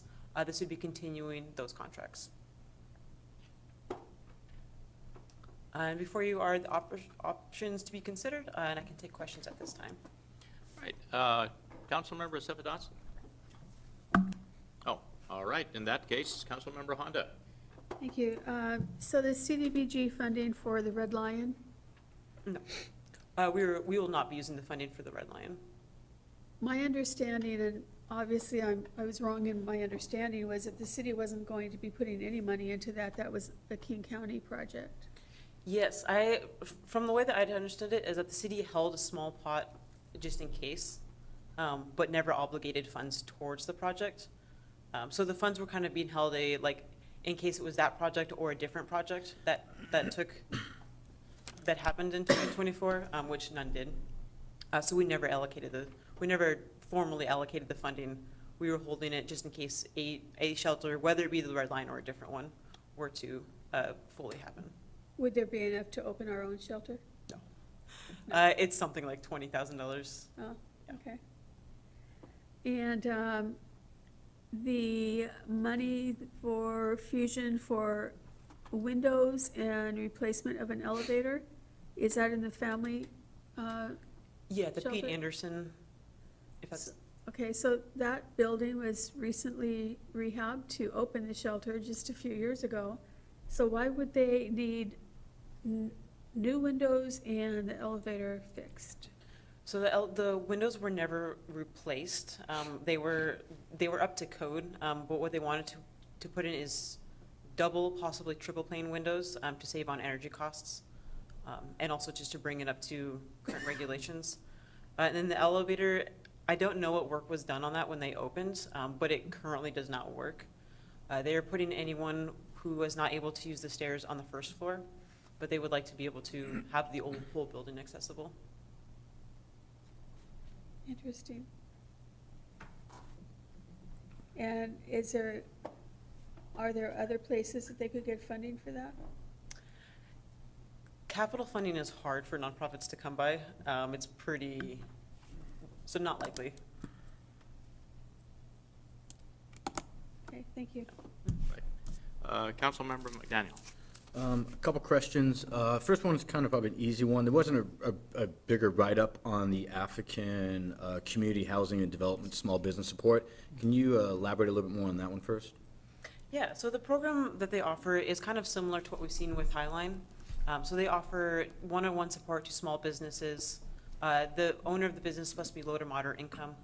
It might be getting the business off the floor, or helping them kind of come back to making money after COVID, because we know a lot of small businesses suffered greatly. And then in addition to that kind of one-on-one mentoring, they're also offering mini grants. So this could be, for example, a bakery's fridge broke and they can't afford to buy a new one. The ACHD would assist them in a one-time grant of helping them buy a new fridge so that their business can continue running. Right. Are they tied into any of the local small business groups that we currently work with, or is this a brand-new relationship? ACHD has been around for a while, but they're just kind of getting into Federal Way. They've served a few Federal Way residents last year with different funding, but they really want to increase their presence in the city. And so this is really building on their capacity. Gotcha. And what was the acronym for it? ACHD. Okay, okay. They do partner with a lot of the agencies that we currently work with. They were a big part of the Habitat for Humanity fundraiser that I was at last month. So they do a lot more other than economic development, but that's what they're focusing on here. Gotcha. And then we've done a lot with economic development, spending quite a bit of ARPA money. Are they, I take it our economic development team knows about these guys and it's going to collaborate with everything else that they've focused on? Yep. Okay. I do take issue with the Fusion items, though. How many buildings have these, this is questions you might not have answers to, and I won't expect them at this moment in time, but I'm curious to know how many buildings we have helped them acquire, and if the city has any ownerships, or is it buy it, given the money, they buy it, and then everything runs underneath their books. And then the elevators and windows rehabs, I get it, but at the same time, I'm curious to know what our actual, how much funding we give Fusion for the last couple of years, and that is something that I feel is outside of what should be on my list in my mind. With that said, though, does the Leadership Initiative and Change, the link group that came in, do they fit the niche for what could be approved for this? I'll start with the last one. Yeah. So no, short answer. So CDBG has different percentages that can go towards different programming. So 15% of CDBG can go towards public service. Link would fall in that category. This funding is the remaining, like, large pot. It's not quite 75, it's not quite 85, because we also take planning and administration funds out. But they would not be able to qualify for this pot of funding. Okay. But they could for the public service CDBG. And is there anything else, that, I mean, that's $600,000. Is there anything else that did not make it through to the next round? These are all the completed applications. And this was approved on by commission? Yes. Okay. If you don't mind, so that's going through all of them, these are the ones that are approved? Yep. If you don't mind sending over the ones that did not get approved, I'd appreciate that. Yeah, so the incomplete applications. Is that all that So didn't it get was- approved? Yeah, I think there's one, possibly two incomplete applications. I can double check, but Wow. Okay, yeah. If that was the reason why, then yes, please send it over. Thank you. Councilmember Cephedos. Thank you, Chair. In the description, we have Fusion and Highland Economic Development Program. Same description? Is that, I apologize. I can get you updated. okay, thank you. Yeah, with Fusion, I believe the elevator needs to be taken care of, but I'm not sure about the windows, so I kind of agree, but that is I think it's very important that we have access to all the floors, because we don't want to leave anyone, well, we want to make sure that people are served. So if it was just the elevators, how much would that be, do you know? Did they break it down? They did break it down, but I don't know off the top of my head. I Okay. can get that for you, though. Okay, so that would be helpful, because, and again, I don't know, I mean, we have to allocate these funds, and so if we don't have any other applicants, maybe we need to go ahead and move forward. However, actually, this could be carried over, right, into the, into, It can be carried over. If we were to do that, we could come across a challenge with our timeliness test. For CDBG funds, we have to spend, we can only have 1.5 times our allocation in our account before we get our new allocation, which is October. So we have to prioritize spending, I don't know how much, by October. So that is part of a consideration on moving forward with projects sooner rather than later.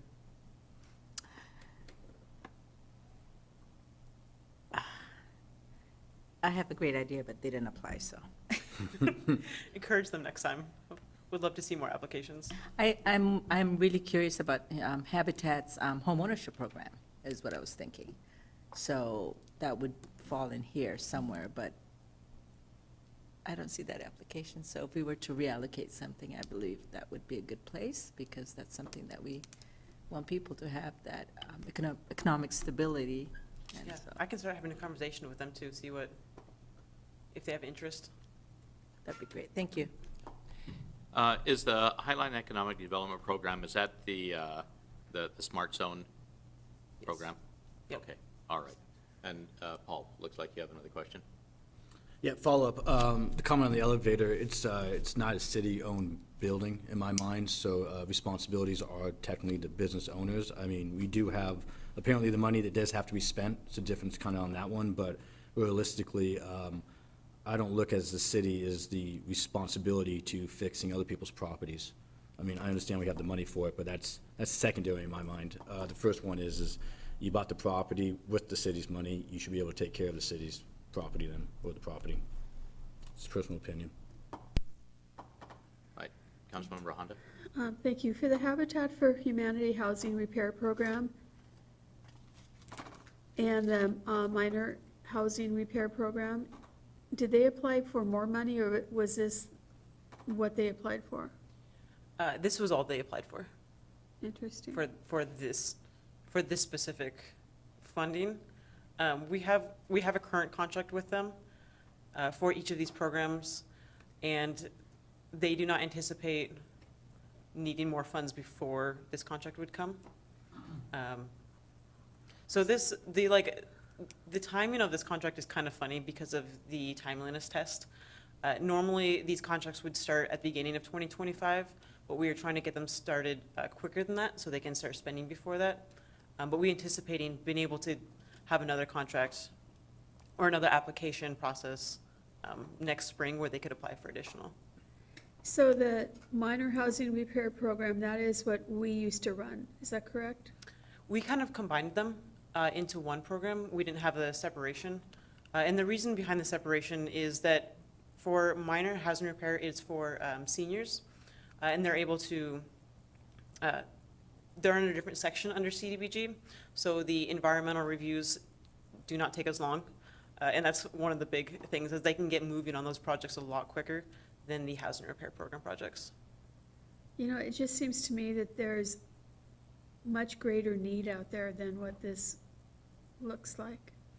I agree. They're also, Habitat is working on building their capacity so that they can, in the future, take larger grants and serve more Federal residents. Okay, thanks. You know, kind of in response to what Councilmember McDaniel said about the Fusion thing, you know, I think that Fusion is one of the most well-run, valuable nonprofits in the community and takes care of a lot of stuff, relieves a lot of helps relieve a lot of stress here in our community and helps the city in many ways. And considering that the bulk of their funding comes from grants of some type or another, I mean, they're not they you know, they're not a for-profit business that has funding for elevator repairs or anything else. I don't see a problem with that. If there were some other applicants that were denied, then I'd say, hey, we could weigh that and see whether, you know, it were better applied somewhere else. But as it is not, so all of these other fundings, that is the amount that they applied for? The ACHD applied for additional funding than what is listed here. We anticipate making another recommendation to council in the fall, which could include the remainder of what they applied for.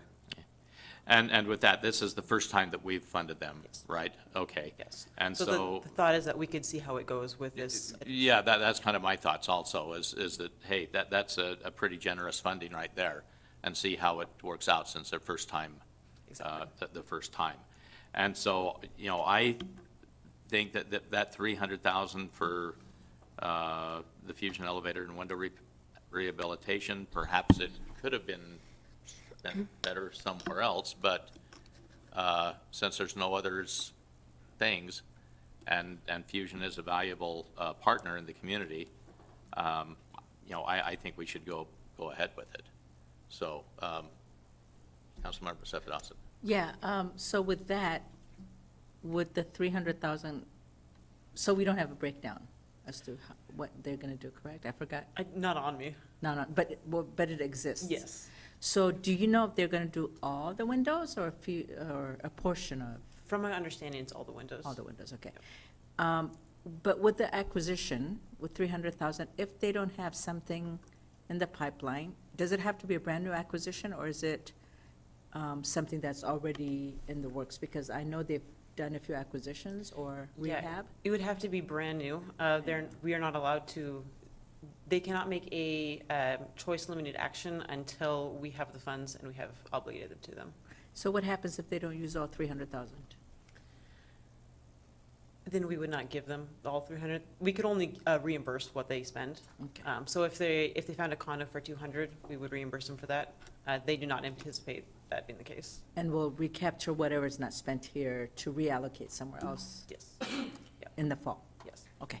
Yeah, the full budget that they submitted for that project was, I believe, 400,000, but they were only asking the city for 300. So they anticipate that the unit that they purchased will be more than what they're being allocated. All right. Council President. So I just want to reiterate that the money that we're talking about spending here is really not city money, it's pass-through money from the federal government. Yeah. Correct. So it's community, and they have these guidelines. I got them at one point, huge stack of guidelines that you're supposed to follow with the federal government regulations. But as far as the 300,000 for the acquisition of a condo, it's pretty difficult right now to find anything, condo or otherwise, for that amount of money. But speaking as a person who just had my windows replaced for, very expensive, and they all come in double or triple pane now. And, but I'm really looking forward to that, because what it's going to save on is heating bills, which I'm sure that's what will happen for Fusion. And so I guess my only, I've always wondered, and I'm not concerned, I'm just wondering, what happens when in the future, 50 years from now, Fusion disbands? Then what happens to the acquisition of those different condos? I'm not sure how many they have now, maybe around 20, and the Pete Anderson building. From my understanding, the city would not be obligated to recapture them. Kent, I don't know if you know better. Yeah, I'm not sure I know that for sure, but I can't imagine that the city would be obligated to reacquire those properties in any way. I'm just wondering, what happens to them, really, more than, It's probably, the answer may be, and again, I'm guessing a little bit here, so with the caveat that I'm not entirely sure, but it probably depends on exactly how the nonprofit will be wound up and when it closed down. That may be specified by their own governing documents in terms of probably where, be transferred to some other nonprofit. that would be my guess too, if I had to speculate, yes. Yeah. Thank you. I can't really imagine it ceasing to exist, but more likely merging with another one or something like that. I have always been under the impression, because I've been told this in the past, that up until a certain point, if, let's say, Fusion bought something for 300,000 and in so many years, it's not operating as housing for transitional needs, that it would come back to the city. I would have to double check our contracts. And is that the funding you're talking about specifically, or the property? The funding, we would have to be. Correct. I think, reimbursed. yes, I think what I was trying to say is that we would be reimbursed, but the property wouldn't go Oh, anywhere okay. specifically as a result. Yeah. All right. Right. If there's no further discussion, do we have a motion? And Chair, sorry, I did want to point out one procedural thing here, that this is actually going to public hearing in front of full council, so you'll have another chance to discuss this at length at the next council meeting. Okay. Okay, I'll make a motion. Oh, wait. Is that the First Amendment one, right? It's a No. committee recommendation. Do you want me Go to ahead. do it? Go ahead. Yes? Yes, go ahead. I move to forward the proposed updated First Amendment to the 2023 CDBG Annual Action Plan to the June 18th, 2024 agenda for public hearing. Second. It's been moved and seconded. All in favor, say aye. Aye. It carries unanimously. All right, one more information only. Kim? Good Item E, CDBG 2025 through 2029 Consolidated Plan Update. Thank you. Good evening once again, council. We're going to now discuss the 2025-2029 Community Development Block Grant CDBG Consolidated Plan Update. To give you a little bit of background and how the con plan fits into the annual action plan, which is what we just went over, and to our grant cycle with CDBG. Every 5 years, the city performs a con plan which it submits to HUD. In addition to that, every year we do an annual action plan, which we submit to HUD. The con plan is a big umbrella. It is generally not the most specific document because we want to leave space to put the annual action plans in the con plan. So you'll see that some of the goals you might see as broad. They do not get down in the weeds. They do not talk about what specific agencies we're going to look to fund, but rather do general goals for what we look to do over the next 5 years. Part of the con plan includes a needs assessment where we take a look at what the needs are in the city and what we already have. A couple of just the big overarching points. where we found that Federal Way is more diverse than King County and has a lower median household income. We found that homelessness prevention is a high need, which includes preserving affordable housing. And the population in the city is aging, and additional services will be needed to serve this population. The housing market analysis that we conducted included that about 58% of households spend 30 or more % of their income towards rent. 30% is what HUD recommends on spending towards housing expenses. So any more than 30% that a household spends on their housing costs would mean they are cost burdened towards housing. Vacancy rates are low in the city and do not provide options for a growing population. This can be challenging when a family has to leave their household or their home for any reason and are looking for a new home, or if they need additional space because their family is growing, it can be difficult for them to find that space. And finally, we found that climate change impacts vulnerable communities the most, and homes in these communities will need to become more climate resilient. And part of that was found through the comprehensive plan that the city is also running, and through the climate resiliency chapter that's being done there. The map before you here shows multiple housing problems in the city. The map is based on census block groups. So the kind of thin gray lines that you can see are different block groups, and that's how they are separated. And then a couple of notes on the key there. Overcrowding would mean that there's more than one occupant per room, not including the kitchen and the bathroom. So if there's a family of 4 living in a 1-bedroom apartment, there would likely be 2 rooms, so the bedroom and the living space. So therefore, that household would be overcrowded. And HUD, as I mentioned before, HUD says that housing costs should make less than 30% of the household's monthly income. If a household spends more than 30% of their income on housing, they are then cost burdened. I know there's a lot of really small print in there, so I'm also happy to blow that up a little bit for you if needed at a different time. The next map here shows percentage of racial and ethnic minorities. It is worth noting that the darker areas of this map tend to line with the block groups with multiple housing problems in the previous map. These are just generally good things to be aware of.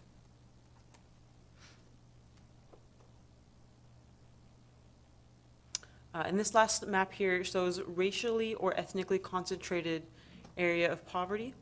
This is called an RECAP. All jurisdictions are required to take a look at RECAPs within the jurisdiction and let HUD know about them.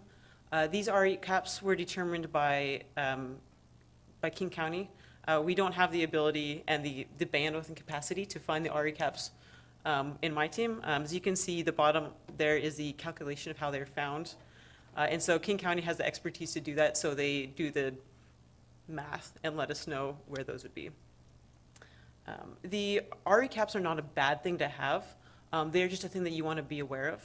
It is important that the city is aware of displacement. So it is not a bad thing to have them, but we need to be cautious around seeing them leave.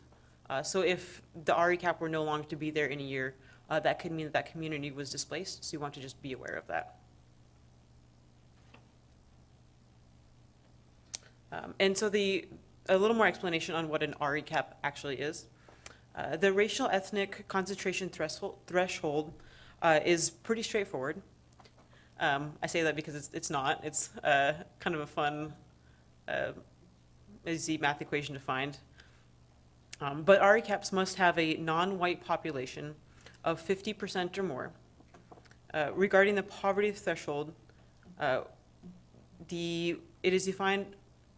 Wilson defines neighborhoods of extreme poverty, which is the calculation they use, as a census tract with 40% or more of the individuals living at or below the poverty line. And the poverty line is used as the national poverty line, not the King County poverty line. So taking all of these things that we found on the needs assessment in the maps that we've established, the priorities that we're proposing here are economic development and job growth, affordable housing, homelessness or addressing homelessness, and to establish and maintain suitable living environments.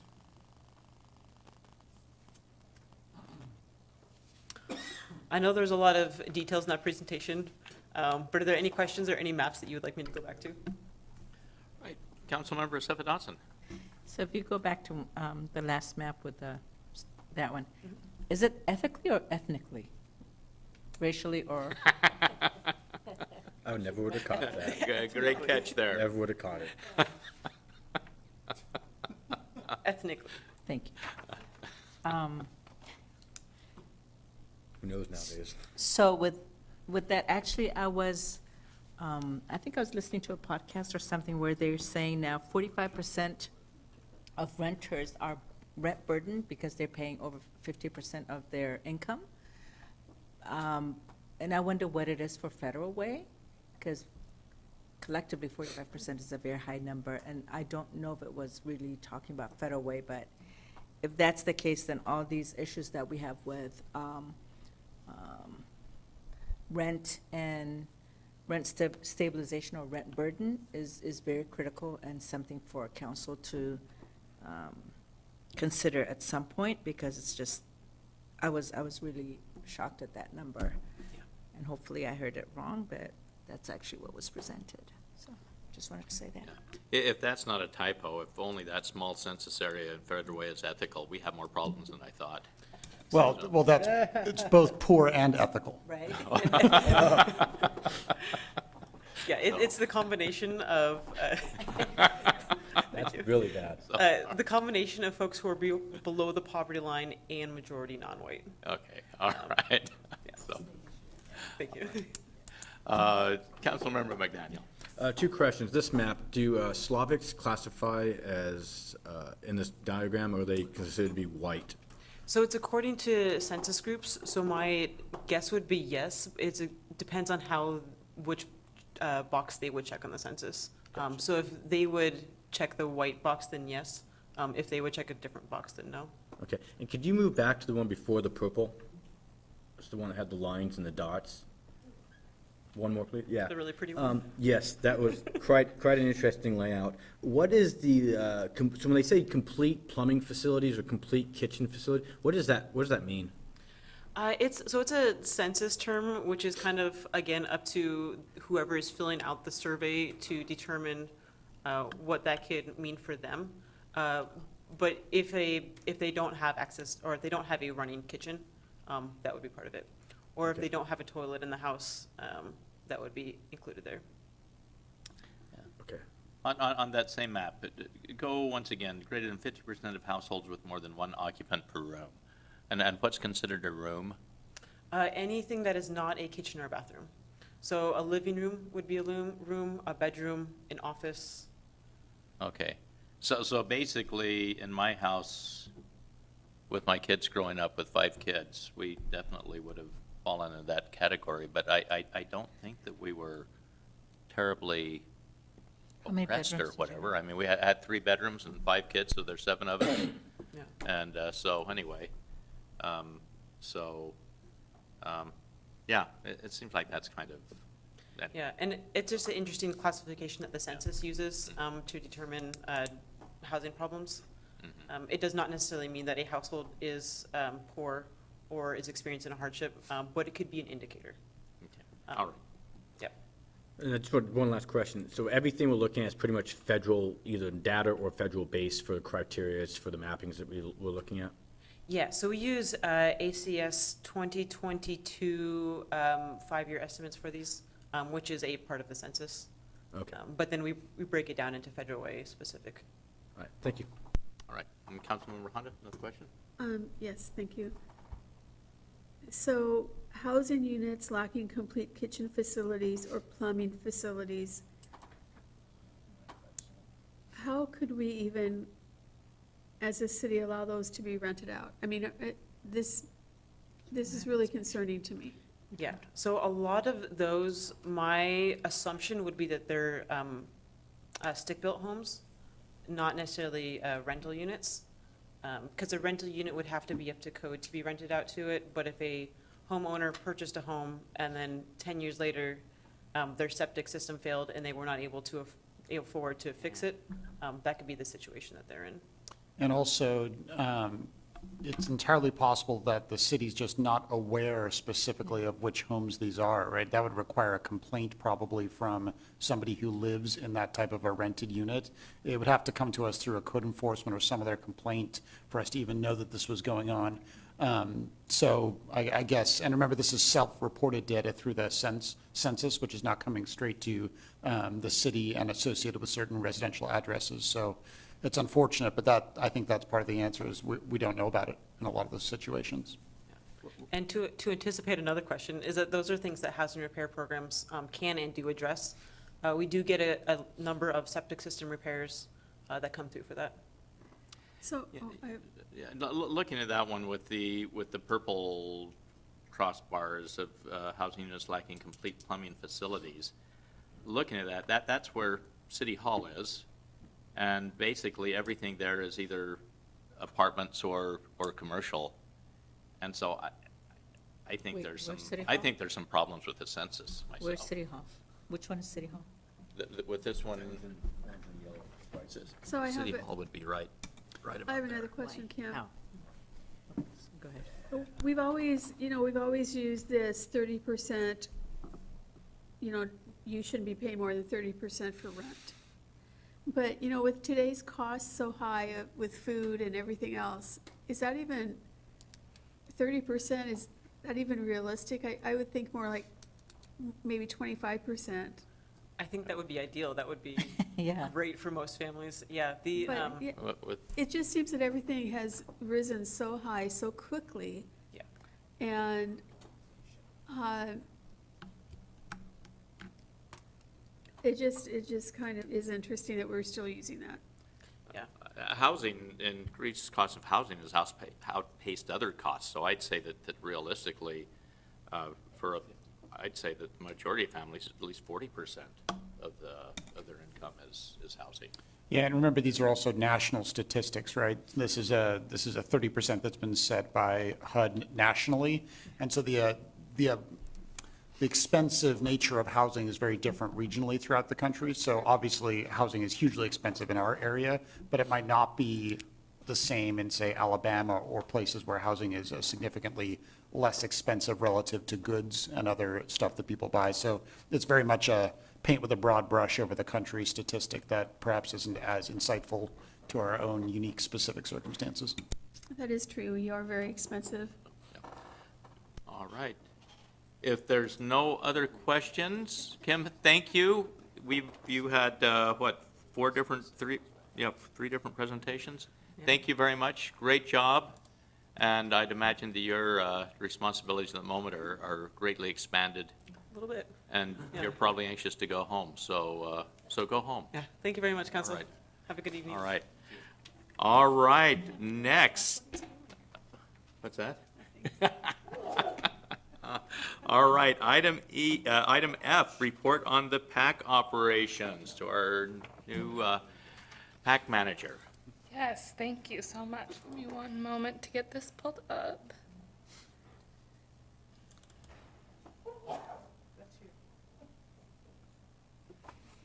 Awesome, thank you, council members. We sent out this afternoon an update to this report. I do have physical copies, if any of you did not get that update. Would you like a physical copy before I get started? I think we got it. Fantastic, okay, thank you so much. I will go ahead and get started. Thank you so much for having me this evening. And I would like to take a moment to thank you for your support and attendance in recent events as well. I saw many of you at both Art Explosion and the June Greater Federal Way Chamber of Commerce luncheon. So it was wonderful to see you there, and hopefully you really enjoyed your experience at the PAC recently. So for reporting on April 2024, we did have 16 event usage days in April versus 13 in 2023. So we have increased that. You can see we're pretty evenly spread for the month of April on event space usage versus theater usage. A few of the events that we had going on, we had 16 total events, like I said. 6 of those were public ticketed events. 1 of them was an Arts for Youth presentation with Arts Foundation Federal Way, and 10 of those were private events, meetings, and or rehearsals. We had a couple different ones, including Nova Studio Filming. They came and filmed for a movie that they have, that they are currently working on. It was cool. We actually got to see the trailer recently, so it was really cool to see a couple glimpses of the pack in there. We also had Federal Way Symphony. City of Federal Way Economic Development Focus Groups were in the Patrons Lounge for a day. South King County Leadership and Volunteer Reception, as well as Giselle, which I believe, at least based on what I have looked at, I believe was the first ballet that we've had at the venue. They had a wonderful experience and actually have a couple upcoming dates on our calendar as well. So that's exciting that we are already having interest from them in coming back. Our two featured April events that I wanted to go over was Matt Matthews. He is a comedian that came up on TikTok. He had 2 sold out shows in April. His first show sold out so quickly that we added a matinee. We had 1,900 people, or I don't have that number, where is that? 1,389 tickets total for that, which was really exciting, as well as they had 200 people attend the meet and greet. So really cool to see how excited people were to have him here. The first show also completely bought out their merch, which was really cool to see. They anticipated a certain amount of merch based on 2 shows, and people were so excited at having him out there, they completely sold out his merch the first show. So tons of interest from Federal Way. It was cool to see that we got a show that drove that much interest. The second one I want to go over is Whiskers and Paws Gala with the Auburn Valley Humane Society. This is a very large plated gala. They had over 270 attendees with a plated dinner, a large silent auction, a desserts dash, and a number of presentations. That was very cool to see. Their auction was very impressive. Theater tickets sold. We sold 3,810 tickets for a total year to date, 9,157 tickets. So you can see April, we sold almost half of the tickets that we've sold so far this year. So April was definitely a great a great month for us this year. For revenue, this is the revenue breakdown for April. Our ticket revenue was $161,038. Rental revenue was $34,369. Facility fee revenue was $19,911, with food and beverage revenue of $50,866,000. Projected revenues are on the side there. Total projected revenue for the year is sitting at $1.7 million. And of course, we're still early. I'm working very hard on fall and winter right now. For an overall financial overview, total revenues for the month of April were $266,206. Total event expenses were $223,658, and total operating expenses were $130,299 for a net loss of $87,752. This is just for the month of April. And then a couple comments that we've gotten recently from people who have been at the PAC. Thank you for your help in making the 2024 South King County Leadership Reception a success. Your team's assistance and responsiveness made it successful, from Pete Von Reichbauer for the South King County Leadership and Volunteer Reception we had, as well as Elliott Prestwich with GD Theaters. They are the promoter that brought Matt Matthews. We're also working with them on a couple more shows in this upcoming season. He said, "We love coming to the PAC and are looking forward to bringing more shows to Federal Way. The equipment and team make our show day easy and comfortable for all of our artists. Thanks again for another great show." That was an email that I received from him following the show. I also wanted to pull a couple of Google reviews that we got recently. Another show that we did in April was the Red Hot Chili Bagpipers. We sold that at about 50% capacity, but the people who were there absolutely loved that show. It was one of the funnest shows that we had that month for sure. A couple things that they said were, "What a great night. Bagpipes and vocals sounded so beautiful. We loved the tribute song to Scotland and seeing many people in the audience wearing kilts." Another one said, "It's the best show I've seen so far in the last couple years, and I love the venue. Please bring back the Red Hot Chili Pipers." And then a couple of upcoming events that we have coming up. We've got Prince coming in September. It's a Prince tribute band. They're really cool. They were on the Vegas Strip for a while. The Federal Way Symphony just recently announced and have season tickets on sale for their 42nd season, Life, the Universe, and Everything. Sisters Summer School Catechism is on July 14th, 2024. That's going to be a really fun event. Sisters Catechism has come a couple times to the venue, and people always really enjoy it. And then we just announced and went on sale last week with John Hyatt And this show is doing really well already. We've already sold 50% of the tickets. People are really excited. So definitely, if you're interested in attending that show, I recommend jumping on that quickly. Any questions? All right, Councilmember McDaniel. Thank you for the presentation. I'm actually Absolutely. super stoked that you actually showed us net revenue this Yeah, time. absolutely. I've come to the conclusion it's not going to be positive maybe ever, but having it out there at least lets us know where we're at. Yes. I appreciate that. Do you currently receive the PAC financials? Are they still providing those little packets to come on a monthly basis? Yes. Okay. What is the most recent one that has been sent into the city? April 2024. Okay, so I'm gonna ask you, I'll also follow up with an email if I can get copies from Yes. January to April. Hopefully, this time I can get some stuff, just 'cause I'm asking you. And then the second thing was, the food and beverage revenue, or the food and beverage side of it. I know that we require people to use our, in-house, is it in-house, food preparation, or do we partner with a company to provide the kitchen stuff? It staff and is. stuff? It is in-house. We do it. It is all in-house. Mhm. Okay, is that something that was required, just out of curiosity, is that something that's required, or is that something that is It's part of the- required. Yes. Required? Yep. Do you know why? Is someone can't bring a third party in for like a wedding or something? Partially because it is a very large revenue stream for us as well as we, of course, have that beautiful kitchen. It helps us maintain that no damage happens. A lot of times when you bring in third parties, a lot of damage can happen to your kitchen.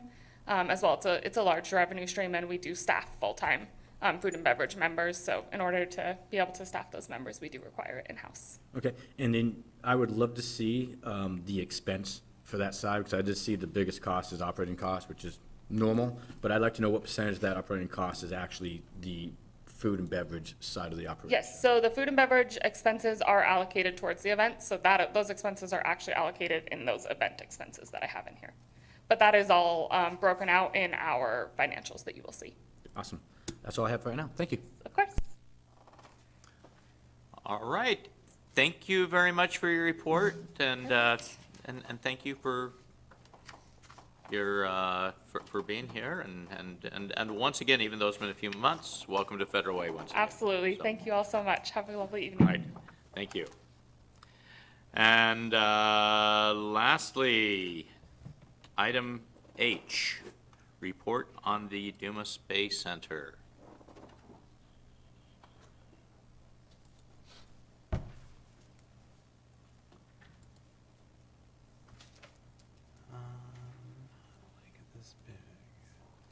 Oh, hold on, we missed one.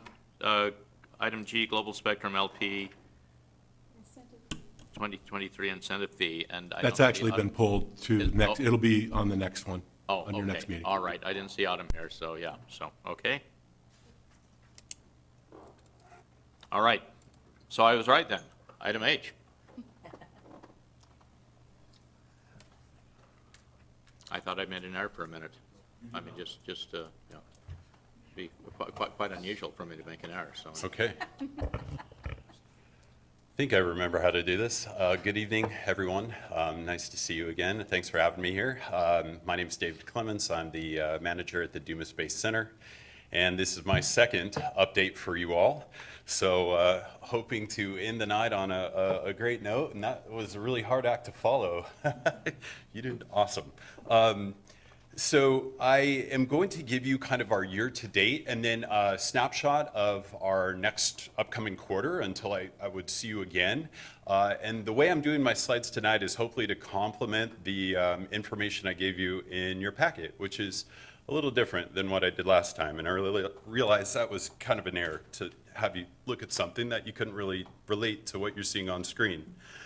So year-to-date, at a glance, our gross revenue so far, and this includes our rental revenue as well as our catering revenue, so please keep that in mind. We're at $438,198. Broken down, that's rental revenue of $323,455 and catering revenue of $114,743. And then kind of a snapshot or wide-angle view of our next 3 months. And It is important to know here that this is just accounting the rental revenue. We don't receive and finalize our food orders until approximately 2 weeks prior to every event. So this is just the rental revenue, which is more easily accounted for. But I've listed for you all of the upcoming events in June, and we are actually in business 30 out of the 30 days, so the building is in use every day in June. And I wanted to break down by our main rental types, so you can see how many days of the month we're in usage by each type of rental we kind of accommodate. We have 5 days that are taken up by meetings, so 5 of the 30. 2 of the 30 days are occupied by a retreat, 2 of the 30 by a social event. The theater is actually in use 24 out of the 30 days, and we have 16 days of usage by the recreation department. I have also broken down the revenue that we'll earn from each of those rental types. July is a bit more expansive in its scope. We are in use currently 28 out of 31 days, so just 3 days shy of another full month. And again, because these are all future rentals, things can change, but in all likelihood we'll add events, hopefully not lose anything, but definitely looking to add more. Meetings, we've got 2 in our 2 days of 31. Retreats are up to 16. 1 social event so far. The theater will be in use 10 days, and we have 20 days of use from rec. Right now totaling just over $39,000 in revenue. And August is much larger in its scope. Again, we are just 3 days shy of a full month of business. 2 meetings. Retreats account for 22 of the 31 days. Social events account for 3 days. The theater is in use 9 days, and recreation will be utilizing the center 21 of the 31 days. And again, all of the totals located next to those. And I'd love to take any questions that you have for me. All right, let's start with Councilmember Assefa Dawson. Yeah, if we go back to the June slide. For retreats, you have 2 of the 30 days, but the revenue is 0? That is correct. This particular retreat actually begins in May, and so it extends into June. So part of the days are being counted in this month, but the revenue is earned the previous. Thank you. All right, and Councilmember Honda.